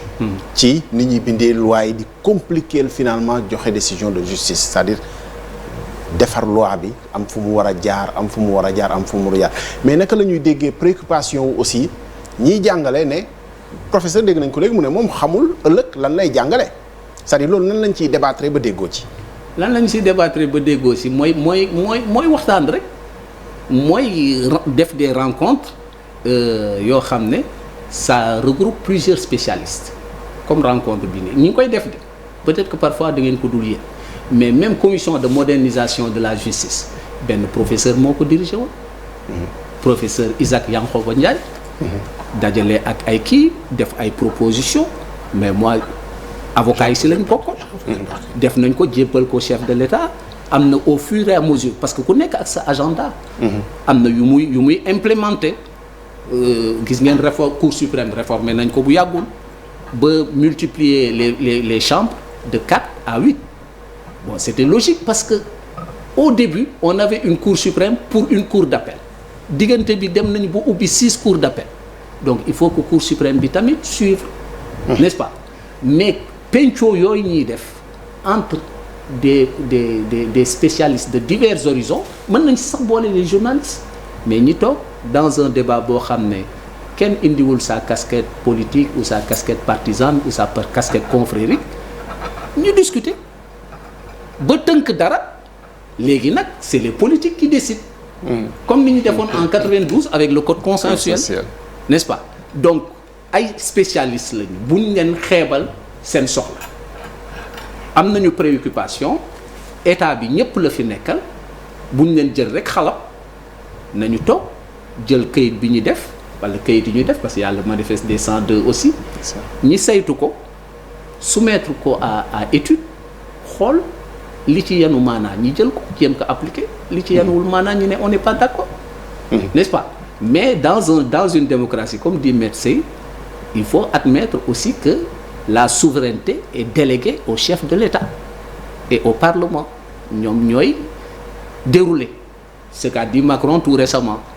man la ñu fal yéen as Parlement rek ngeen je vous appelle à un consensus may naa leen délai mais man maay président de la République n'est-ce pas et on le lui concède n'est-ce pas fii tamit je pense que débat bi mën na régler lu bari comme le disait Senghor le Sénégal c'est un pays de dialogue waruñu bàyyi aussi université nasax moo tax le président Wade il disait que man dama def ségrégation positive pour 2 secteurs parce que secteurs yooyu ñooy développer état mooy la justice et l'enseignement waruñu bàyyi suñu enseignement nasax dañ ko war a dëgëral dañu war a dëgëral suñu ay professeurs dañ leen war a dooleel bañ a nasaxal seen kàddu bañ a nasaxal seen gëdd parce que ñoom ñoo ñuy former ñoo formé ñëpp ñoo formé président ñoo formé magistrat yi ñoo formé ñëpp donc war nañ leen jox seen gëdd moo tax bi ma tasee sama professeur tey ma jox ko cëram. professeur cëru ki ma jàngal. bi ma tasee sama contradicteur aussi ma jox ko cëram parce que ñoom tamit cër bu mat sëkk lañ ñuy jox faa yu ñu gisee dinañu def révérence ne la monsieur le président nga nekk sa robe nga sol sa robe nga bañ a kii nga nekk xale nga gën leen jeune fuuf mais dinañ la joxu cër ne yow yaay atte n'est-ce pas. yooyu dafa am sens. dans un état il faut que règles yi ñuy respecter ko il faut que jeunes yi aussi ñi jàngal leen à respecter les règles ñi xam ne kii c'est un professeur. et il l'a soulevé tout à l'heure c'est très grave mais les Sénégalais ne font pas attention beaucoup de gens se font appeler professeurs en France c'est une usurpation de fonction dañ les poursuivre alors que c'est même pas des maîtres assistants ils se font appeler professeurs te duñu rectifier c'est très grave bien sûr c'est très très grave waaw man mos naa dem France si benn colloque benn maître assistant ma ne ko madame le professeur mu ne ma non non non monsieur là il ne faut pas dire ça moi je suis maître assistant parce que ça a du sens n'importe qui n'est pas professeur d'université ou expert ou juriste donc c'est important man solution bi ma préconiser daal mooy ku bind te nekk boroom xam-xam professeur Ibrahima Fall professeur yi bind dañu bind argumenté comme le juge souvent da ngay am il y a l'avocat de la défense il y a l'avocat de la partie civile dañuy argumenté jox la yow tam selon li nga jàng nga arbitrer xool argument bi la convaincre nga ne bii moo baax yow tam nga bind argumenté may nañu citoyen bi su d'accordul sa argument mu def d'appel may nañ ko encore su d'accordul ci argument cour d'appel mu def pourvoi mais dans ce cas on va lui demander de soulever des moyens de droit mais pas des moyens de fait n'est-ce pas léegi su demee ba cour suprême jël un arrêt boobu ba tey tënkul le juge de base les juges de base peuvent se rebeller nonobstant un premier arrêt de la cour suprême su dellu si waatee mu am résistance su delluwaatee à nouveau à la cour suprême cette fois-ci du benn néeg comme chambre pénale wala chambre civile wala chambre criminelle ñoom ñooy kii chambre réunie sous la présidence du premier président là nag suñu jëlee décision loolu la ñuy wax arrêt de principe arrêt boobu ñëpp ci war a tënku ñëpp donc loolu moo tax ma doon insister sur le fait que état de droit l'état et ses démembrements sont également sujets de droit kenn mënu leen contraindre mais seen kaddu moo leen war a tënk parce que on est dans un état donc soo xoolee droit administratif bi li tax mu évoluer dans d'autres pays mais autorités yi volontairement la ñuy soumettre aux décisions de justice bañ a soulever l'exception ne bañ a wax rek ñun état lañu wala démembrement la du ñu exécuter te dara du ñu ci fekk mais état mooy accepter cette autorité là. Cheikh Tidiane Lam madame le professeur moo fi teewal ministère de la justice ay IGAJ ministère de la justice est-ce que mën nañ ko nangul woote bi nga xam ne nii moom la def ci ne li ñu waroo sax peut-être bu ñu ko waxtaanee dina am yoo ñoo xam ne nañ ko déggoo parce que defe naa jëmmal na enseignement jëmmal na jàngalekat yi jëmmal na aussi bu ñu amee njàqare bu ñu ko tegee ñu war koo waxtaanee ba peut-être génn ci impasse bi parce que il me semble quand même que sori nañu tey ci li nga xam ne nii dox nañu ci diggante jàngalekat yi ak ni nga xam ne noonu la ñu war a administrer justice. waaw merci Abdoulaye Cissé dama bëggoon profiter de l'occasion pour gën ko njukkal parce que c'est un grand juge xam nga grand juge day dellu ci principe yi ak la ñu ko jàngal mais appliquer ko te yàlla rekk tax moom li mu wax yépp yàlla rek moo tax mu wax mënoon na ni maa ngi ministère de la justice sama ministre mu may xool su ma waxee ëllëg yenn yi xëy na mën naa ñëw mu ne ma lu tax nga wax lii mais moom dafa wax te yàlla tax te li muy wax ci consensus ñu toog waxtaan dafa jot balaa muy paase parce que suñu réew tey buñ ko xoolee dañuy jaaxle te li tax ñu jaaxle mooy ku nekk la la neex ngay def la la neex ngay wax na nga bëgg a toogee ngay toogee te loolu du réew fépp nag fépp nga dugg ci kër yi noonu la nga dem ca koñ ba noonu la nga dem ci institution yi noonu la dafa war a dagg léegi te ñun liñ lay yóbbal en tant que représentant du ministère de la justice moo di ne xëy na war nañu toogaat ak ay nit yoo xam ni am nañu sérieux bi am nañu xam-xam bi am nañu bëgg-bëgg bi pour sañu dëkk bii ñu defaraat ko ndax li ñu gis jaaxal nañu donc lu am solo la nañ ko def réformer te man d'ailleurs bu ñuy réformer dañuy delluwaat ci béyaba yi ca base ba ca alif laam et cetera pour wax lan mooy tax ñu ne ñun suñu droit baax na lan mooy tax ñu ne ni ñuy appliquer maanaam ni ñuy defee ci charte yi buñ ko gisee ndax baax na réflexion la mais dafa am benn réflexion rek bu ma bëgg dolli ñun suñu droit lan la même bu fekkee ni leer na amul jafe-jafe fan la soqee ko 1960 bi ñuy def indépendance ci la ñu def code yi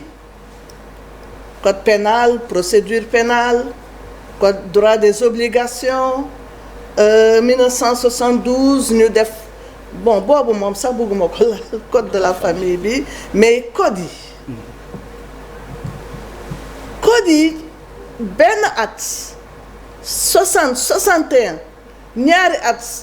ñetti at 63 defal nañu code yu bare lu taxoon mu gaaw dañu dem tugal jël code yi pénal changer rek France bind ca Sénégal n'est-ce pas droit code des obligations gaaw moom i tamit ndax tugal amoon nañu seen code civil ñu jël ko rek génn France bind Sénégal code de la famille la loolu amul foofu dañ fi réfléchir wax dëgg yàlla nit ñi borom ñi xam aada ñi xam religion yi ñoom ñëpp ñu taxaw bind boobu mais décide bi est-ce que sénégalais ñu ngi yëg droit bi est-ce que seeni dinañ ko yëg parce que xam nga pour yëg droit il faut que say maam doon ko pratiquer xamoon ko yooyu tamit nga ñëw nàmp ko dund ko mais bu fekkee ne droit la boo xam ne dafa jógee à l'étranger mais loolu est-ce que duñu mënewaat réflexion tardegul colonisateur bi ci boppam colon bi ñun bi ñuy def bi mu fi nekkee commencé woon na di def les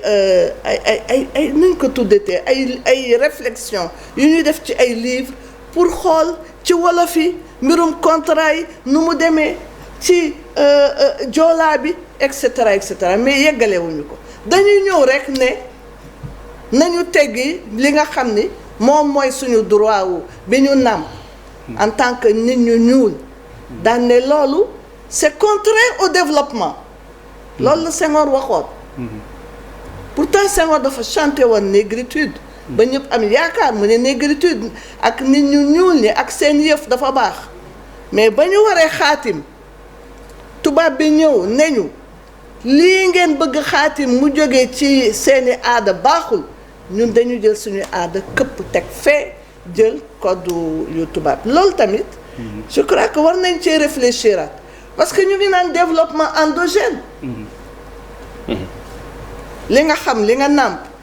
moo mën a tax nga dem en avant. ba ñu yëg ci ñëpp yëg ci seen bopp. ñëpp yëg ci seen bopp mais loo xam dañ ñëw këppal la ko. mais déggoo ngeen ci joxante loxo bi pour ñiy jàngale. ak ñiy administrer. xëy na def ko système mu pyramide boo xam ne buy jóg la te dañuy daje ci kaw moo gën peut-être parce que waroo bi feeñ. mais nag jëmalewul kër yoonal waroo mos léegi lañ ko gis xam nga lu tax. parce que justice dafa bari politique ca biir mais gis nga man bi may def sama thèse man dama daan dem palais de justice di waxtaan ak ñoom président Kéba Mbaye président Goundiam ñoom di waxtaan ak magistrat yi n'est-ce pas dama daan waxtaan ak ñoom ñu may jox seen avis ci décision yi donc y a eu tout ça toujours tout ça di waxtaan ak avocat yi y avait aussi de grands avocats comme ñoom maître Sey yu fa nekkoon à l'époque donc loolu mësul te bu ñuy def thèse dem rek toog sañu bureau bind bëgg ko jébbal jury bi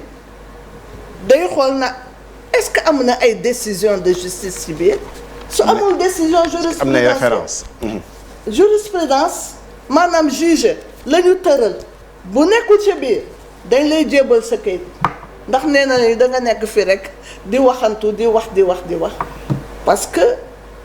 théorie bi dafa war a ànd ak juge yi lan la ñu décidé kon boog yàgg na waaye nañ ko gën a defar nañ ko gën a yombal nañ ko gën a yokk parce que buñ ko defee incha allah defe naa ni askan bi dina ci gën a gis boppam. maître naka la ñuy def ba móolee loi yi mu bañ a compliquer liggéeyu ñii waaye niñ koy móolee aussi bañ a waroo ak xëy na nañu koy jàngalee droit pour lépp doon njariñ pour li nga xam ne moom la ñu fi dajale tey te ñu waxtaanee ko te def naa ni début bi même bu dee xat-xat am na ak yooyu mais ci li juge Cheikh Tidiane Lam woote te professeur Amsatou Sow Sidibé nangul ko defe naa ni c'est un premier pas xëy na pour li fi nekk sur le débat public buñ ko waxtaanee peut-être que ñu mën ci am solution. oui man sama jigéen Amsatou dafa wax léegi ne droit dafa nërmeelu moi je crois que droit mënul nërmeelu droit du nërmeelu ba faw ay principe la ay règle yu fi nekk ba léegi xëy na ni ñu koy utiliser ni ñu koy jàngalee ñi koy jàngale ak ñi koy appliquer ñooy nërmeelu mais droit moom nërmeelu yàlla ba léegi. maître yow avancé nañ ba jubóo de. yaa ngi gën a soit ci léegi nag man d'accord naa ñu xool nuñ koy mooñi mais lii le magistrat la Cheikh Lam wax mooy dëgg mooy concertation ak ñu waxtaan lépp ci la mun a am c'est-à-dire loo gis loo xam ne dafay jëm kanam dañ koy waxtaane am surtout mu lay wax léegi code de la famille ni ñu ko defee mais sëriñ si dañ ci amoon wàll je me rappelle Cheikh Ibrahima Niass ñooñu liñ ci indi ci apport moo tax ba léegi li nga yow xam naa spécialiste nga ci droit de la famille mais ci code yi moo ci gën a rapproché suñu réalité parce que dañ ko waxtaane ni nga wax par exemple ci yeneen code yi nga xam ne dañ dem recopier indi ko dafay indi problème te yooyu war nañ ko tëggaat ci biir waxtaan maa ngi doon wax léegi avant ñu dugg ci studio le magistrat yi ne ko amoon na fii réforme code de procédure pénale et code pénal te laa bokkoon ci commission bi mais liñ ci doon séentu ba léegi amagul parce que lañ ci jëloon ci conclusion yu baax la woon mais ba léegi appliqué wuñ ko te loolu buñ ko appliqué defar nañ lépp ba mu baax de appliqué rek moo ci des suñ ko appliqué dina wàññi lu bëri en tout cas waxtaan boobu ngay wax ak consensus boobu dama ci d'accord tey dama demoon ci benn réunion boo xam ne ay sénégalais intellectuels ñoo ca nekkoon ay démocrates ak ay républicains dañu ne dañu war a dajaloo pour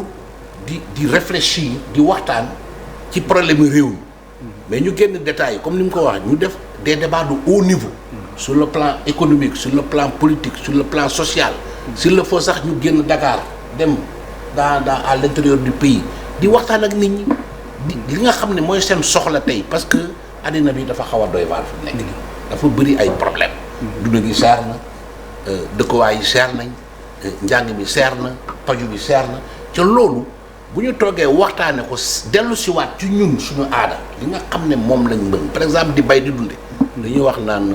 suffisance comment dire autosuffisance alimentaire te mun na am fii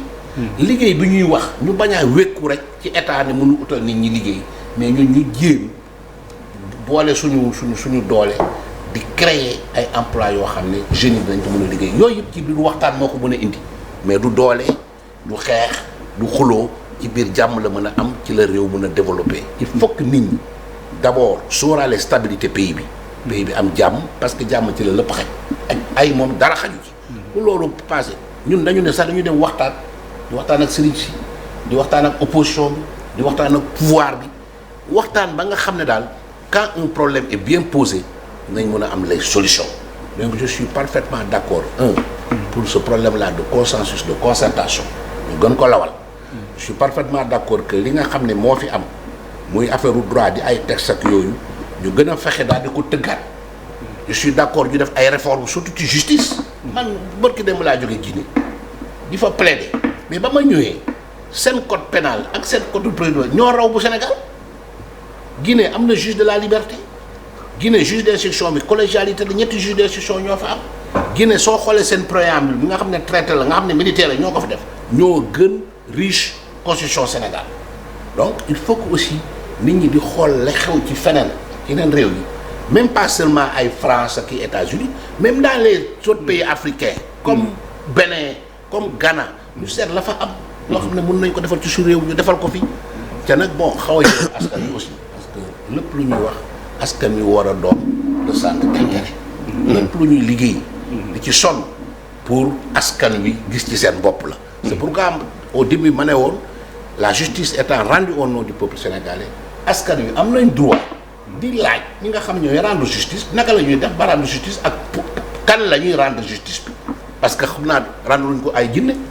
wala ay chinois ay sénégalais lañ ko rendre dañ ci war a gis seen bopp je suis parfaitement d'accord yooyu daal bu ñu ko tënkee gis ko liggéey ci je crois que Sénégal dina gën a jëm. et puis benn rek laa ci bëgg a doole rapidement professeur allez-y. c'est que bu ñuy def droit ak justice dañu war a teg nit ci kanam defal ko benn schéma ne yow nit nga mais loo soxla buñ fekkee ne dañuy defal justice fàtte nit xëy na dañuy def justice comme pour xeer wala bant te nit la ñuy defal justice war a defal justice nag respecter nit ki jox ko ay àq ak ay yelleefam ba mu mët sëkk buñ ko defee defe naa ni jàmm dafa naa ñooy. Maître Ousmane Seye dafa wax léegi modernisation de la justice dafa am koo xam ne dafa bind ci modernisation de la justice mais dafa am lu mu ci tënk ci ne réforme yi def yëpp ça tendance presque à complexifier le système. Monsieur le juge Cheikh Tidiane Lam on n'aura pas le temps d'évoquer ça mais parce que da nga ci bind livre bi defe naa ni pour le montrer à la régie modernisation de la justice au Sénégal c'est-à-dire xëy na di def ay réformes simplification moom moo ci war mais yow da ngaa gis ni souvent réforme yi ñuy def sax day gën a complexifier le système bi naka la ñuy def ba bu ñu defee réforme mu doon lu gën a simple bu ñu jëlee exemple rek parrainage bi c'est pas pour revenir sur ce débat là mais daf mel ni ñi ko def sax ndëgg sërëx yi finalement ñëpp dañ ciy faqastalu te loolu luy complexifier la comment on fait pour réforme mu gën a mën a souple mu gën a mën a simple pour administration justice bi bien sûr pour mu gën a simple daal parce que professeur xam naa su liiree sama livre bi dina kontaan mais bii sama bos la parce que réforme bi ma ciy préconiser mais bii sama bos la peut-être bokk na ñu dédicace ca jamono boobu dañ ko maanaam bi may seetaan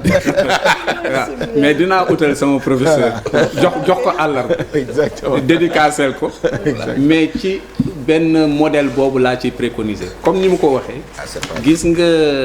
code de la famille bi la gestation a duré 12 ans de 60 à 72 mais c'est en 73 lañ ko appliqué mais sëriñ si dañu amoon seen kuréel boo xam ne Seydou Nourou moo ko jiite woon maam Abdou moo nekkoon secrétaire général ñoom sëñ Fallou ñoom ñëpp dañu bokkoon ñoom Thierno Mohamed Saïd ñoom ñëpp dañ si bokkoon Baye Niass mais dañ leen doon jox mool yi yu ñu traduire en arabe ñi lire ko joxe seen ay observation def si seen amendement dafay gudd professeur spécialiste la mais yu bëri ñoom ñoo ko si dugal par exemple polygamie ñoo ko si dugal Senghor dafa bañoon moo tax mu bindee loi bi noonu pour wax ne suñu appliquer droit musulman c'est quelqu'un qui s'est comporté en musulman, de telle sorte qu'on a donné le pouvoir d'appréciation du degré de musulman au juge, ce qui était problématique. Mais concertation, qualité concertation bi mooy tax loi yi baax ñi boole ñëpp laaj avis ñëpp ba pare mu doon loo xam ne dafa méngoog suñu aada ak ñun suñu gis-gis moo tax soo xoolee Égypte ancienne foofu laa commencé ci livre bi dañu amoon 9 valeurs yu ñu tënku Sénégal suñu tabax le Sénégalais de 2035 wala de 2050 dañuy xool lan moo koy tënk mën nañu commencer par exemple ne am na concept bu ñuy wax Sénégal benn bopp la kenn mënu ko xar ñaar mu doon consensus n'est-ce pas à partir de ce moment kenn du fi wax ay affaire waaso ay affaire religion ay affaire c'est quelque chose qui nous parle qui est profond chez nous n'est-ce pas de telle sorte que mënoo jël benn sénégalais te gisoo mu am laal ci séeréer laal ci tukulóor laal ci joola laal ci wolof et cetera donc base consensuelle l'arbre à palabre moo tax les maisons de justice voilà moo tax man réforme bi ma préconiser mooy on a 15 544 villages ñi def case de la justice ci village bu nekk village yooyu tànn ki ñu wóolu muy àtte kooku ñi toftale ci wetam benn juriste boo xam ne moo koy assister dina mën a maîtriser les nouvelles technologies de l'information et de la communication pour mën a gérer le côté moderne de la case de la justice. Ça permettra à 15 000 étudiants d'aller voir les réalités des terroirs et puis de connaître les valeurs profondes de notre pays mooy base justice bi ba pare ñu def à palabre gratuitement donc dina délester justice contentieux yu ndaw yu bëri département yi ñu def fa maison de justice c'est un dispositif qui fonctionne qui a fait ses preuves léegi si région yi ñi def juridiction TGI à compétence étendue nga xam ne comme bëriwuñu juge yooyu ay spécialistes la ñuy doon ils vont traiter des questions sérieuses profondes ba nga xam ne dinañu am ki maintenir cour d'appel ba pare def cour constitutionnelle au lieu de conseil constitutionnel pour que conseil constitutionnel moo gën a mën a défendre ak yelleef que conseil constitutionnel boo xam ne dañu limiter ses prérogatives loolu laa proposé comme modèle de réforme et puis ñu xool suñu constitution yu njëkk yi comme charte du Mandé bi ma wax léegi wala constitution Thierno Souleymane Baal boo xam ne c'est un modèle de bonne gouvernance wala itam lébu yi amoon nañu constitution Jolof amoon na constitution ñi tënk xool constitution yooyu xool valeurs yi nga xam ne mooy valeur de l'homme sénégalais ñi dugal ko suñu ay charte ba nga xam ne dinañu mën a delloowaat le dialogue à la base de notre démarche et la paix parce que les Sénégalais c'est des gens de paix et de dialogue. Gis nga monsieur le juge gis nga tribunal bu fa ñaari nit demee kii woo ko fa ñu jox ko kayit ne ko kii nee na da nga ko tooñ ñëwal tribunal gis nga décision ba cay jóge du décision buy seral xolu kenn ndax day am kuy gagné mais ci kalamam am koo xam dañ ko daan kooku xol bi day tàng moo tax am na ay système te ñun Afrique loolu la ñu mësoon di am médiation waxtaan ba ñëpp juboo ba ñëpp déggoo kenn du mer mais ni mu demee nii au niveau professeur loolu nag xaw na jafe de kenn du mer moom du nekk te lépp am na processus comprendre nañu processus bi jafewul de parce que tubaab yi dañu bàyyi loolu moom la ñuy def les grands problèmes médiation les grands dossiers du monde sont gérés par la conciliation et la médiation bien sûr y compris les grandes guerres oui tout se termine autour de la table ça se termine autour d'une table léegi sax au plan commercial c'est la médiation et la conciliation la City à Londres wala les grands kii de Paris mais c'est la médiation et la conciliation te juges yi def arbitrage ak conciliation mais magistrat kii avocat yi ñoo gën a riche même ñoom avocat yi sax ñoo gën a riche ñi def médiation conciliation ñoo bàyyi gën a nañu riche prétoire bi léegi médiation ak négociation médecin xam na li may wax alors évidemment proposition juge Cheikh Tidiane Lam bi l'arbitrage prend proposition juge Cheikh Tidiane Lam bi sur la cour plutôt que le conseil ça doit faire plaisir à professeur Amsatou Sidibé dont le propos quand même ci contribution bu mu defoon mooy waxoon nañu dellu ci cour constitutionnelle parce que dina tax ñu dugal ci ñoo xam ne xëy na du ñu ay spécialiste droit mais am nañu lu ñu mën a yokkee te atte yi nga xam ne nii moom la ñuy def. J'ai aussi le plaisir de présenter parce que def naa ci wàllu droit bind nañu fi lu ne te xam-xam mu ngi fi ça c'est un combat de maître Ousmane Seye les pouvoirs exorbitants du procureur yàgg na koo xeex maître du fi xaj mais je présente cet ouvrage de votre confrère Youssou Diallo procureur vraiment bind aussi ci parquet loo xamante ni nii xëy na bu ñu ci tënkoo rek am na loo xam ne nii réforme nañ ko ci def et puis je présente cet ouvrage là aussi de Aliou Sall ñu ngi doon wax léegi ci institution internationale yi jaar na ci institution internationale yu bari l'AE Cour pénale internationale CEDEAO donc am na yoo xam ne xëy na buñ ci tënkoo ñun ci li nga xam ne bind nañ ko boole ko jàngalekat yeeg avocat yi waaw bi non bi daf koy yàgg naa ko yor mais mosu ko woon a dédicacé évidemment il va le faire tout de suite en tout cas ñu ngi leen di gërëm di leen sant bu baax la régie merci de nous avoir permis de déborder un peu ci temps bi nga xam ne nii amoon nañu ko mais c'est parce que peut-être que il faut qu'on diminue les pouvoirs du procureur il faut qu'on applique le principe de la liberté en matière de détention et que la détention soit l'exception. Ça je confirme quand même combat bu mu yàgg mëne la vraiment yàgg na ci maître Ousmane Seye merci beaucoup merci à tous ces juristes yi nga xam ne bind nañ vrai juriste lañ nag professeur lañu sama livre de droit civil bi mais bien entendu professeur ak tous les articles scientifiques bien sûr yi nga xam ne nii bind nga ko évidemment yow xam nañu say références aussi je pense que loolu kenn nattable wu ko moo tax ñu amoon mbégte aussi dalal la fii ci jotaay bi évidemment je le dis avec beaucoup d'humilité et sans même prétention évidemment on ne va pas brûler la faculté de droit comme le préconise mais avec un peu de peut-être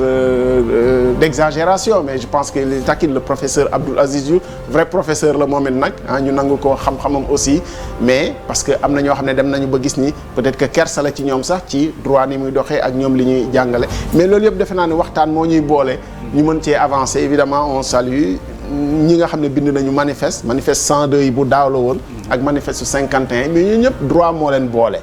justice moo leen tax a jóg waxtaan bu mel nii def naa am na lu ñu fi jot a mën a tënk ci suñu waxtaanu tey bi loo xam ne njëriñ la évidemment on excuse Alioune Tine qui devait être avec nous nangul nañu ko ngant li nga xam ne nii moom la ñu wax au dernier moment ñu nangul ko on aurait aimé qu'il soit avec nous bien entendu et toutes les contributions reçues des gens qui sont à l'étranger et qui voulaient participer ou qui n'ont pas manqué aussi de nous envoyer des contributions ñu leen di gërëm di leen sant monsieur le juge on remercie quand même le garde des Sceaux voilà d'avoir accepté d'être représenté ici parce que souvent loolu mooy problème bi fan yi je le dis quand même fan yi damay zappé ci télévision yi ba tombé ci G24 je ne savais pas c'est quel pays c'est Gabon 24 je tombe sur un débat c'est le procureur moo nekk en débat avec d'autres citoyens sur un phénomène qui a cours dans ce pays notamment le harcèlement sexuel dans les écoles et ailleurs on voit le procureur qui accepte de venir de débattre avec des acteurs sur un problème fii nag bon gisaguñu procureur mu ñëw toog sax ñu interroger ko monsieur le juge ñu ngi lay yóbbante chancellerie bi loolu aussi vraiment bokk na ci loo xam ne nii peut-être ci administration justice la ak nu ñuy rendre justice pour nit ñi gën ko mën a comprendre mu bañoon rek communication directe boo xam ne day wax jottali rek mu yem fa amul laaj amul tontu et puis amul échange aussi voilà pour pays yooyu waruñu mën a gën a développer ci dans quand même l'administration de la justice ñu boole ko ci yóbbante yi rek. Merci en tout cas d'avoir été là juge Cheikh Tidiane Lam inspection générale de l'administration de la justice IGAJ nekk ci ministère de la justice maître Ousmane Seye la lumière on précise c'est depuis très très longtemps parce que il a défendu à l'époque un gros dossier sud je pense qu'il faisait partie des jeunes avocats à l'époque d'ailleurs voilà l'affaire du sucre rouge blanc d'aspect blanchâtre machin bon voilà et depuis lors il est resté à la lumière quand même voilà merci beaucoup professeur Amsatou Sow merci beaucoup guddi na waaye nag merci ci njëkk bi ñu may nekkoon ak ñun voilà may remercier ñoom Vieux Diouf ak ñi nekkoon de l'autre côté yëpp pour nous avoir permis d'aller au bout de cette réflexion mais jeexul évidemment bien entendu merci beaucoup merci d'avoir été avec nous merci beaucoup merci